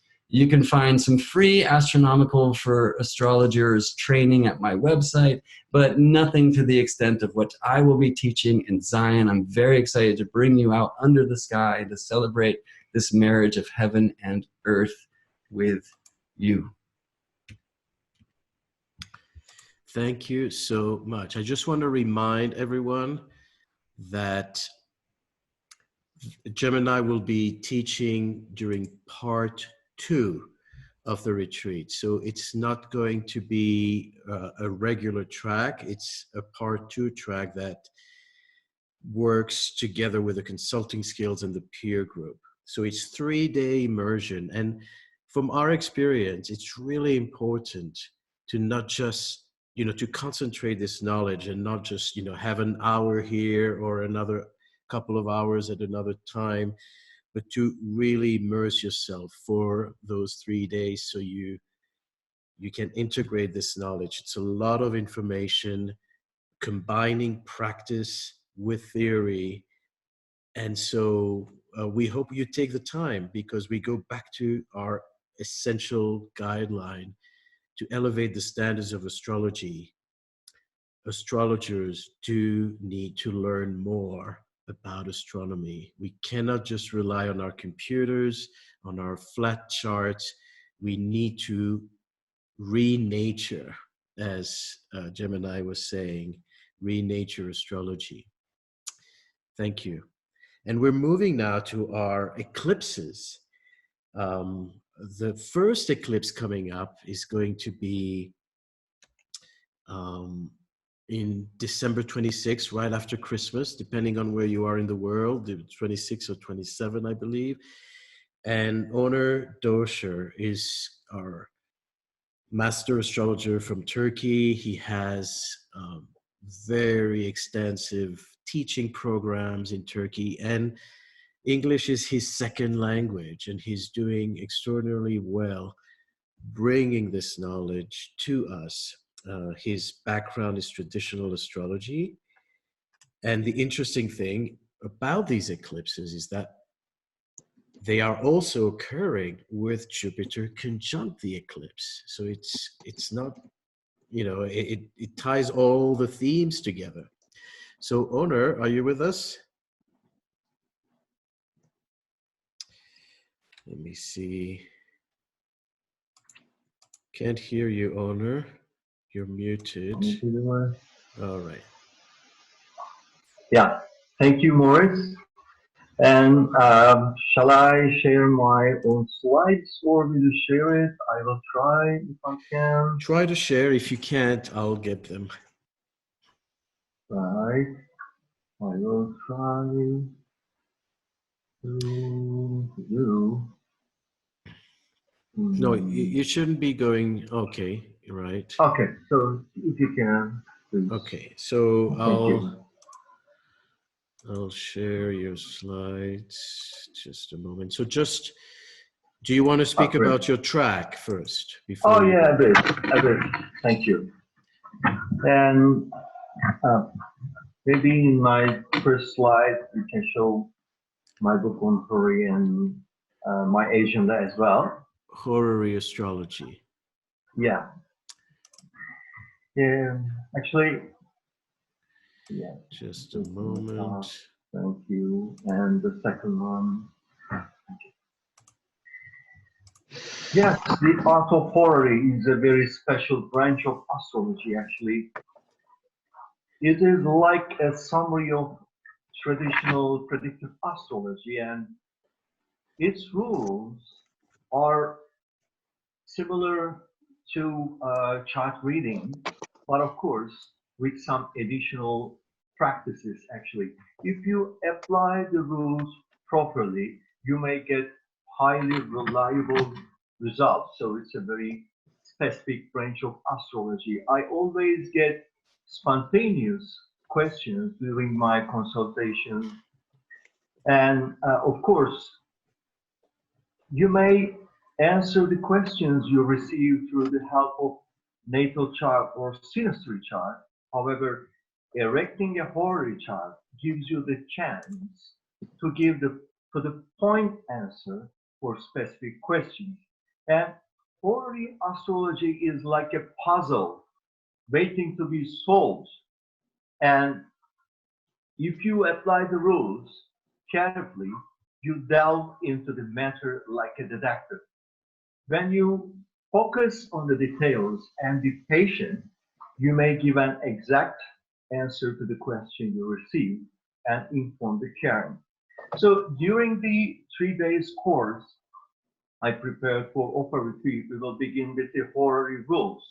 Then we'll study questions related to marriage and relationships and business and career. We will also study on various questions and practices and how we may use the rules to answer the questions we receive. And you see my agenda here. By the way, I have a book on horary astrology, and this book will be at Amazon by next week. By the way, this is the first time I'm giving information about it. I'm announcing here. So it's also part of the raffle. You know, we're going to give the book as a prize. Yeah. So we can begin to my slides. Thank you very much, Morgan. Yes, here we see the eclipse chart, and we see that Jupiter is very close to the eclipse. And of course, Jupiter is combust according to traditional rules, and also in his pole in sign Capricorn and in conjunction with Saturn. But in the next slide, we will see where we can watch the eclipse, please. So this annular eclipse will begin from Arabian Peninsula, then India, and to Bengal, to Singapore and Indonesia. Places represented by Capricorn are here. There are many places actually, but India is one of the most important because the eclipse will be watched from there. And you see the other yellow pointed places such as Albania, Bulgaria, and also Turkey and Syria, and trace part of Turkey, and Brussels, Mexico, Finland, etc. Where the eclipse is watched is one of the most important things, but also the places under the rulership of that sign which eclipse falls is very important as well, especially when you extract a chart and see that In those places, the eclipse fall in one of the angular houses, first house, 10th house, 7th house, or the fourth. So in the next slide, we see that the eclipses in earth signs, according to traditional astrologers, injure crops and the products and fruits of the earth. By the way, I will approach on the traditional side, and I will give some information from the older astrologers, traditional astrologers. And mostly they see the eclipses as some dramatic events at the sky and giving information about the future and warning them. So tonight I want to touch to the points which they give us. Maybe it will be too realistic or to the ground because, as we know very well, we have many planets in Capricorn and the eclipses are in Capricorn. So we have to come down to earth and we have to put our foot down firmly. And the realities are very important, especially on the economical side. And of course, the soils of the products of the soils are very important, will be very important in the next year. And according to traditional astrologers, business world is also disturbed or depressed, and the trade as well, when the eclipses fall in Capricorn and the agriculture suffers and troublesome financial problems arise. And also the eclipses in our signs, such as Virgo, Capricorn, or Taurus, are seen unfortunate for the government, especially the ones falls in Capricorn, for the statesmen and sometimes to the monarch. And what is the most important one, drought may follow, as we will see in the next slide, the coming information from the traditional astrologers. So may I get the next slide, please? And eclipses in cardinal signs. According to traditional astrologies that are associated with political issues and especially changes in governments and state affairs and changes in business life especially, and also world trade is affected by the eclipses in the cardinal signs, but this is true mostly for Capricorn. And also the changes in weather conditions are significant during the eclipses in cardinal signs. As we know very well, they are big starters of the seasons. And according to traditionals, again, damages will occur suddenly in line with the characteristics of the eclipses are emphasized. And in the next slide, we are seeing some information that is coming from William Dilly, who is the writer of Christian astrology, who lived in the 17th century, and from Sadullah el-Ankaravi, an Ottoman astrologer from the 19th century. And William Dilly says, when an eclipse occurs in Capricorn, olive trees are invaded by grasshoppers and worms, etc. So when the eclipses falls in sign Capricorn, according to Sadullah el-Ankaravi, also grass dries and crops get scarce. So what they are warning for, the products of the soils, first of all, the agriculture is very important, as we understand. The husbandry will be very important in the next year. In the next slide, please.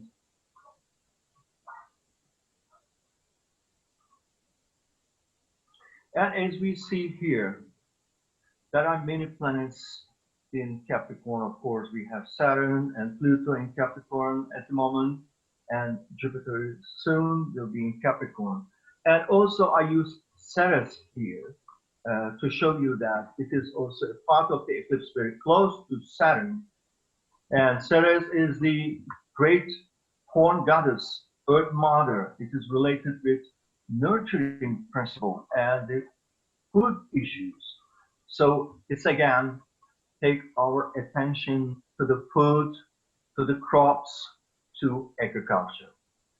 Next slide, please. And when Jupiter is in Capricorn, is in conjunction with Kauda, South Node, namely, it actually, North Node is benefic traditionally, but the South Node is seen malefic. So when a planet is in conjunction with the South Node, its energy, its potentials are lessened, decreases. And this is true, especially when Jupiter in the sign where it is full.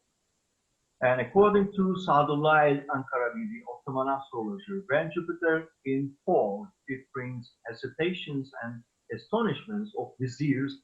Viziers are under the rulership of Jupiter, by the way, and scholar and the statesman. And look at that, instability of prices and false decisions in management and politics, and non-profitable trade and inactivity of customs gates.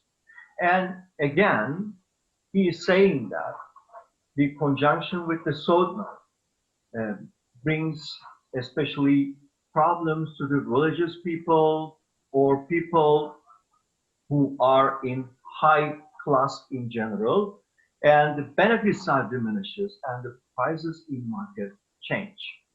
And also he is warning us about bad weather conditions. Next slide, please. And according to him, when Jupiter is combust, in this eclipse, as we see, Jupiter is combust. When Jupiter is combust in Capricorn, it indicates severe cold in weather. And when the South Node in Capricorn, severe cold and earthquake is seen in the return, because Capricorn is one of the earth signs. And according to Chris Brand-Riske, when Jupiter is in northern declination or in Aries or Leo, it brings higher temperatures, but in other configurations, it produces cold weather and high winds, especially when Jupiter configured with Mars or Pluto. It indicates drier conditions or drought. So in the next slide, we will see the chart is here. Jupiter is not in conjunction with Saturn or Pluto, but in the next slide, it is not here. Can we see the next one, Morris, please? Yes, it is here. Jupiter will be very close to Pluto and Saturn, beginning from the last days of February, and then Jupiter will be in conjunction with Saturn, Pluto in March. So what the astrologer told us, the Brent Brisker told us about the bad weather conditions or drought possibility will be the case, especially by the end of February or by beginning of March. And as we see here, Mars will be triggering the eclipse beginning from the end of February. And in the next slide, as we see here, Jupiter will be very close to Pluto and Mars. Saturn will be changing the signs for a while, but this triple conjunction is an indicator that there will be some struggles, especially in March. What I want to take your attention to the beginning of March, because there are two rulers of this eclipse. Because Saturn is the ruler of Capricorn, as the main ruler of this eclipse, is placed in the 20 degree of Capricorn. And because Jupiter is very close to eclipse degree, And the second ruler of this eclipse, because of this close conjunction, its transits are very important, especially to Saturn. So Jupiter will be in conjunction with Saturn by the beginning of March. Especially, I think it will be around 7th of March. And as Sadullah Ankaravi told, earthquakes are likely, can be the case. So if you look at from the traditional predictive astrology side, the beginning of March is taking too much attention because the moon will be out of bounds around, I think, the 5th of March. And in the 9th of March, we will have a supermoon at the time of full moon. So around the 7th of March, we have to pay attention to the, catastrophes like earthquakes and the like. This is what I wanted to warn, and relating to the traditional rules in general, but also the information taken from the old astrologers. So the next slide, please. As we see here, there is another triggering time to eclipse, and 21st June 2020, there will be an eclipse in the first degree of Cancer, which is opposing to the degree of 26th December eclipse. And then in the next slide, we see that Mars is triggering the eclipse in the beginning of July for the second time. So again, by the end of June and by the beginning of July, we have to be careful about the economical conditions as well as earthquakes or some other catastrophic kind of things. And again, one of the most important things that we have to pay attention to the products of the soil, crops, because for the next 3 years, there will be no planet in fire signs. Jupiter will be in Capricorn, and then Aquarius, and then Pisces.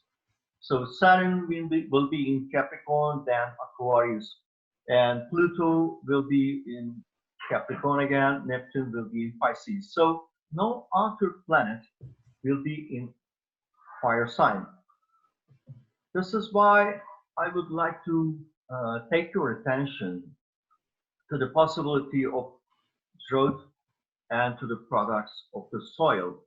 And the next thing, the market. Especially, I'm also interested in sunspots and their cycles. Especially the scientists are warning that there may be less sunspots in the sun in the years ahead, a few years ahead. And this is one of the indicators of the market fall down, because people are more excited when there are sunspots on the sun. And of course, as we know from the astrological side, when there are outer planets in the signs of fire. So there will be no fire, there will be less sunspots. So we have to pay attention to our financial conditions and the economy in general. And the next slide, please. Thank you, Odo. We do need to close. Okay. Oops. So that's the end. Thank you. Is that all? Yeah. Yeah. Thank you. So are you complete? Do you have a last word, or? Actually, we are about to ending things. If you put the next slide, Jupiter is just behind Saturn. Pardon? That was the last slide I had. Yeah, one more. Yes, here. Jupiter is just behind Saturn. Saturn is behind Pluto, and Jupiter is behind Pluto as well. So I think 2019 is the last time when our global economy or capitalism is as we know. And then by 2020, I think we are going to start a new cycle, a new era in economics. And in the years ahead, I think we will remember this eclipse as a closing eclipse of the last cycles for a long year. Now we are about to start a new cycle because these three planets will be making new moon conjunctions in the sky, especially Jupiter and Saturn will be in conjunction in sign Aquarius, will be showing us the new era is beginning and new economy is coming. Thank you so much. Thank you very much. We hope it's going to be a better economy. For hope. We hope. Thank you so much from Turkey. And now we are actually going to we're going to begin the raffle. We have one more presenter, Kay. So Kay is leading different programs at the retreat. She's leading the track on part 1 about relationship astrology, and that's always a popular topic because we need all the clarity we can get for our relationships. And it's also something that clients really respond well, and it's an important, and Kay's perspective on relationship is really very deep, psychological and spiritual. And that's part of her book, Soul Pathway, really brings her spiritual perspective in an inspiring way. But Kay is also leading the consulting skills along with Moon this time and part 2 of the retreat. So thank you, Kay. Thank you, Maurice. I was sitting here thinking, this is double Aries hell to be at the very end of a panel and then to have the drawing have to happen so that I get to be even further back. And I feel like this is my Capricorn lessons, coming home to roost with all this Capricorn. It's like, be willing to take it slow and build to what it is we're doing in the long run. And the last shall come first. Well, I really appreciate all of you who are still here because this is a long presentation, but yes, hasn't it been an amazing presentation? I've been thrilled to see all these different speakers and what they have to offer. And it says a lot about the caliber of the conference that we're going to have at Zion. I'll also mention that I am the keynote speaker at the banquet, and my topic, which is what's happening on Tuesday, disaster or awakening, is really about bringing together the concepts that is the overall theme of the conference, which is how are we using our astrology? How much of it is scientific? What are we doing for research? How much of astrology is spiritual? How do we blend the best of both sides? So I'll be offering you that, as well as the 2 tracks that I am in the process of leading. So if we can come back to my slides, Maurice. Yeah. Yeah, I'm speaking today on the lunar eclipse of January 10th. And we can go to the next eclipse. Most of you I know are astrologers, but I always like to touch the basics. What is an eclipse? It is a full moon or a new moon near the lunar nodes. And in the lunar eclipse, the moon is passing through the Earth's shadow.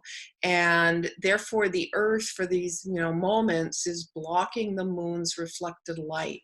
So when we have the solar eclipse, like we're having on the 25th, which is related to this one, the solar eclipse is this intensity of energy where the sun and the moon are together, and then they pull apart, and the vibration of the sun, which is very powerful and directed and light, reflects to the moon, which holds our softness, our intuition, our sense of history and memory. And so when the eclipse comes, you can see this photo where we go from light and then slowly moving to full darkness and back up to light again.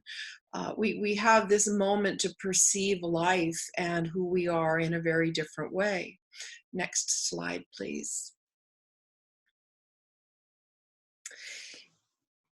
I feel that the meaning of a lunar eclipse is a lot like a full moon, where we're coming to culmination or completion, and yet we have this added intensity.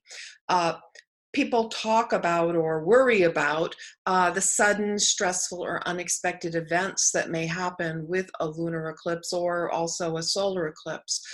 It will often seem that something unexpected pops out of nowhere, or something is learned, a secret is exposed, a true agenda comes forward. But overall, I feel that in the long run, these energetic shifts that are triggered by the eclipses indicate that we're shifting toward true goals, we're releasing habit patterns that no longer work for us. And I often speak of them as the change occurs whether we're ready or not.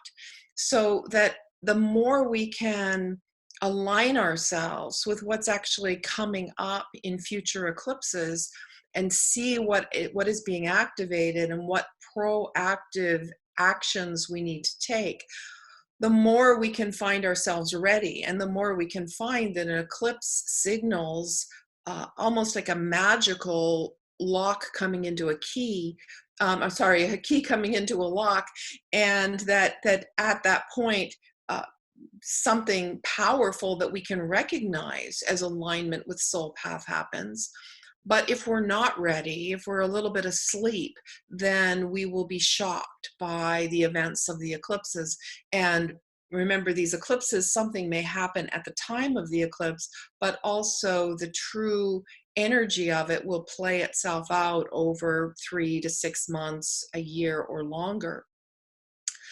I usually consider that when we're looking at a lunar eclipse, that the position of the sun suggests the direction to focus on in manifestation, what we're building, where the light is going, where the choices are occurring.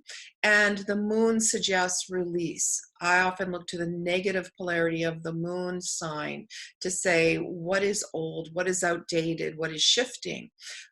Especially when we're thinking of the lunar eclipse as a completion of a cycle. But of course, it's also, remember, it's the culmination, it's also the accomplishment. But we all know that when we climb a mountain and we get to accomplishment, that pretty much the minute we're there, we say, oh, well, is that all there is? Okay, that's great, but what comes next? What do I need to let go of to come to the next thing? In this particular lunar eclipse, it's a little bit more nuanced how we need to work with it, because we're balancing the polarities, because the sun at this lunar eclipse is at the south node. And I'll also add that we'll get to more is Pluto, Saturn, Jupiter also in that south node sign. So there's also the piece that at the south node, we are also releasing something that is no longer working for us on a human day-to-day habit pattern level. Although the south node also carries the divine spiritual, and only when we let go of that more human ego point of the south node can we evolve. So I would say that we are looking in this particular lunar eclipse at the highest frequencies of Cancer, the highest frequencies of Capricorn, and also releasing the lower, less evolved frequencies of both Cancer and Capricorn. And I'll remind you that in Tibetan Buddhist thought, a lunar eclipse indicates a powerful time where one's thoughts, words, and actions are magnified 1,000 times.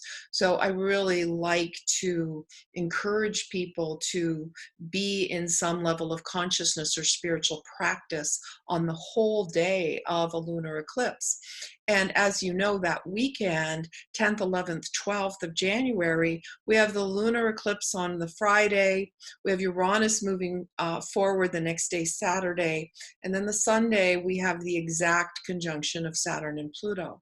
So I would encourage everybody to consider that whole weekend as an important time to merge and connect with these powerful energies and be, consciously imagining that you are working with the highest frequencies and that you're willing to take the shifts that are required for your highest path.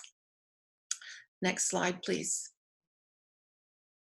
So I can't really talk about the lunar eclipse on January 10th without pondering the entire Capricorn Cancer series that we've been in since July 12th.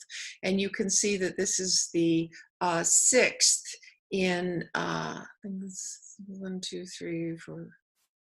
There's one, I guess it's not really showing, the very last one, I think, is a lunar eclipse around 14 degrees. But there are 8 in this particular series. And so the polarity through the entire time is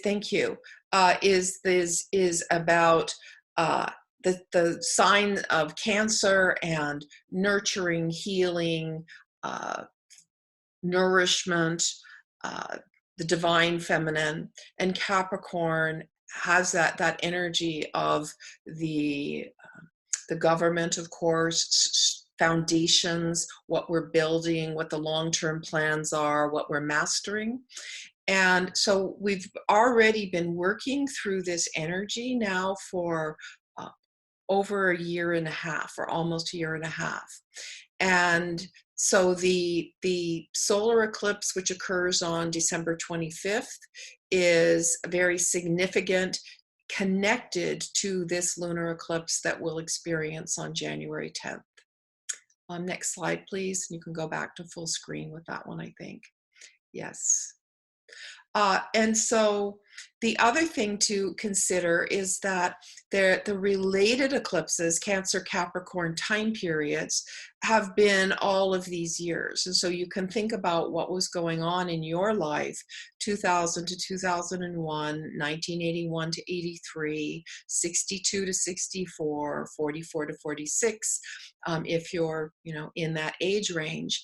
And so when we're imagining what's coming forward in current eclipses, it can be very helpful to go back and look at the past and understand, because we're ever on this evolving spiral. Next slide, please.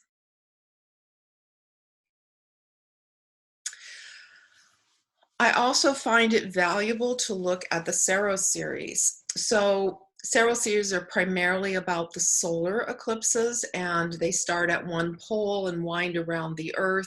They take thousands of years. So this eclipse, the December 25th solar eclipse, is 3 south, coming from the South Pole, winding through the Earth, and it doesn't end until 2400. So this one is still kind of in its middle. And many of them started a long time ago and are coming to an end. So all these different eclipse series are spiraling around the Earth always. And our lunar eclipse relates to the solar. So the chart is cast at the very beginning, the very first eclipse in a series. And you can see here that at that time, the Sun and Moon and Mercury retrograde were conjoined at 17 Leo. Pluto was at the South Node. Uranus, Mars, and Venus, Uranus were connected. And so Bernadette Brady's interpretation of this whole eclipse series is that there can be a sudden ending of associations or of a relationship, possibly with a younger person. There's your Mercury. An emotional component, traumatic transformation, news received, or short journeys undertaken. Next slide, please. What I notice when we actually look at this particular eclipse is that the Mercury is conjoined the eclipse, and Saturn and Pluto are conjoined the eclipse. So there is a connection to the actual initiating Saros series eclipse. And I feel that we have all been working very hard on this energy, the Capricorn energy, especially since Saturn entered Capricorn at the very end of 2017. So mostly we've had the Saturn very close to Capricorn. Kind of they've been dancing together in the sky for these last 2 years. So in some ways that curriculum is already part of our psychic structure. We have all been looking at the exposure of corruption, of governments, of individuals, power issues, who's a teacher, who's not, the horrendous lapses that we have been, as humans, we have done in terms of the taking care of our planet. And so on an individual and global level, reality has been starkly in our face more and more over these last couple of years.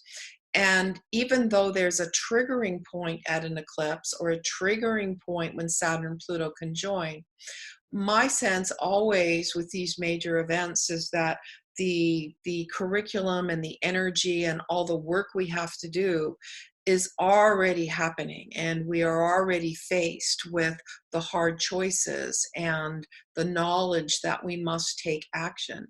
And of course, Jupiter coming into Capricorn, a big theme of our panel today, Jupiter in Capricorn is, in fact, as other speakers said, having a lot to do now with a shift where beliefs, philosophy, the higher frequency of how we perceive we're moving forward in life now has to become very grounded. We have to take steps, practical, logical, maybe painful steps toward our goal. And our goal literally here is going to be survival. And on one level, I feel we can become quite hopeless about what's going on. You know, Jupiter often represents hopefulness or hopelessness. And in Sagittarius, we could still pull the rabbit out of the hat and tell ourselves it's all going to be okay. But as Jupiter's coming into Capricorn, we can't really tell ourselves that anymore. You know, the reality is very much in front of us. And whatever it is we need to do as individuals, our little piece of the puzzle may be what is directly personally in front of us to work with these eclipses. But also there is this larger theme of how do we transform and change the laws, the government structures, the way corporations work, you know, very, very large projects to do. But with the level of reality that we now feel with this huge stellium of South Node Pluto, and then all the planets in Capricorn engaged in this eclipse, I feel like that whole weekend says, this is the turning point. You may spend the weekend doing whatever you do. Maybe you won't notice so much, but 10 years from now, when you look back, you'll see that this was a huge turning point for our planet.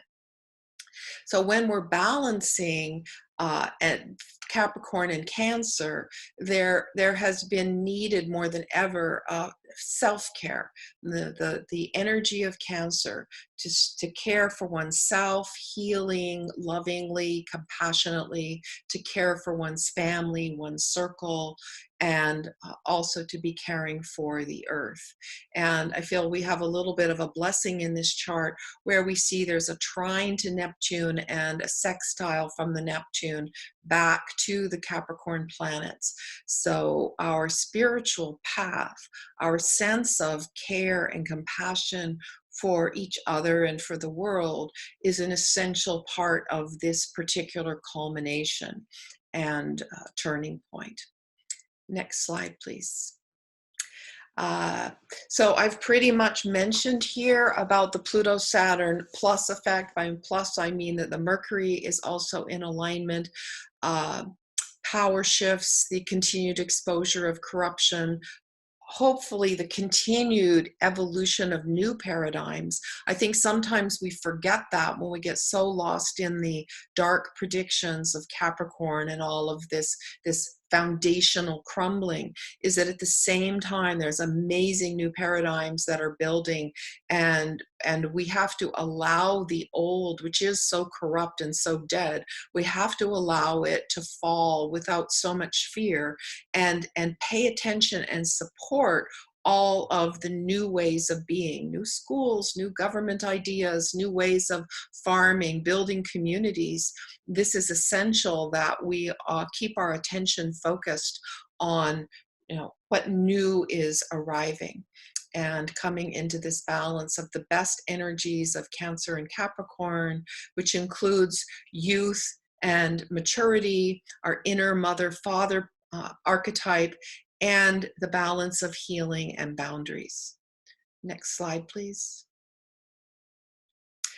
For your own personal approach, look at where does the lunar eclipse fall in your chart. Obviously, it's in 2 opposing houses.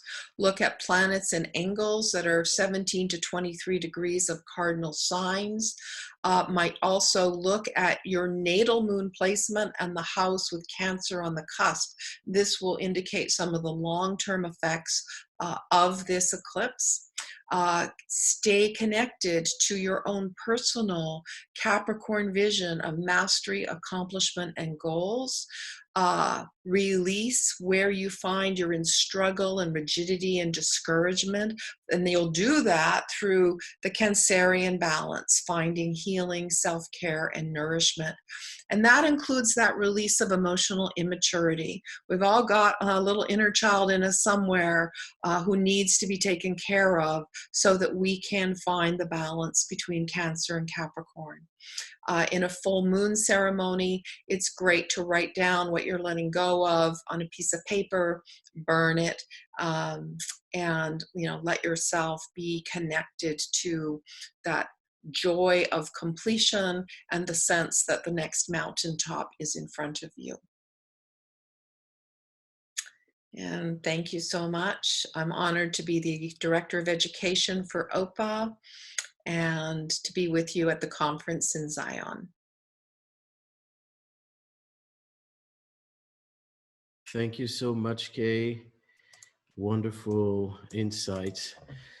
And just a quick note, everyone, we will also have a panel on the whole year 2020. It's called OPA Live, and that will take place on December 21st. You'll receive announcements about it.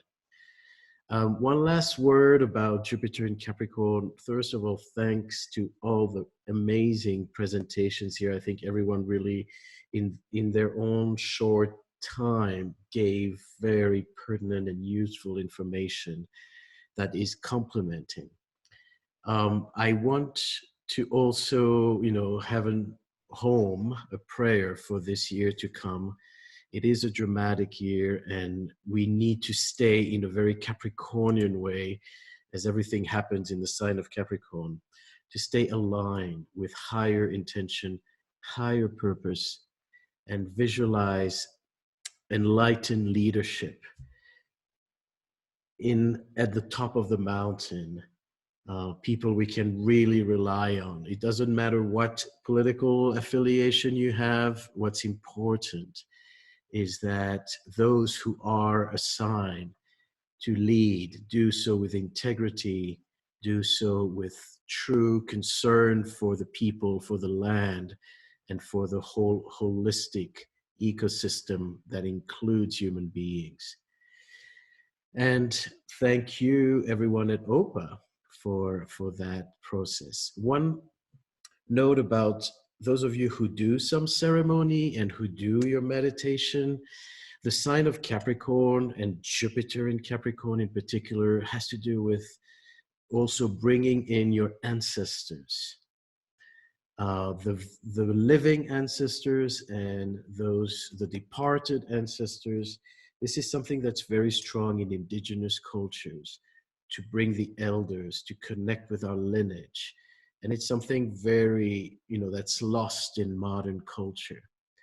And I think in this time of precarious changes and going into the unknown and so many transformative, powerful transit, we need ourselves to stay strong, aligned, and we need to cooperate with our colleagues, get over our egos, choose our battles carefully, but also bring the support of the elders. So thank you very much. And I hope you feel inspired to join the retreat. It's our labor of love. It is a time to bring people together in flesh, not only through screens and online. We make, we put everything into it, and it is going to be a fabulous program. So imagine now, after 2.5 hours, going out in the mountains and breathing the promised land of Zion. Aloha, aho. Thank you, everyone. Aloha. See you in Utah, everyone. See you in Utah, promised land of Utah. Let's drink some stars. Bye-bye. Goodbye.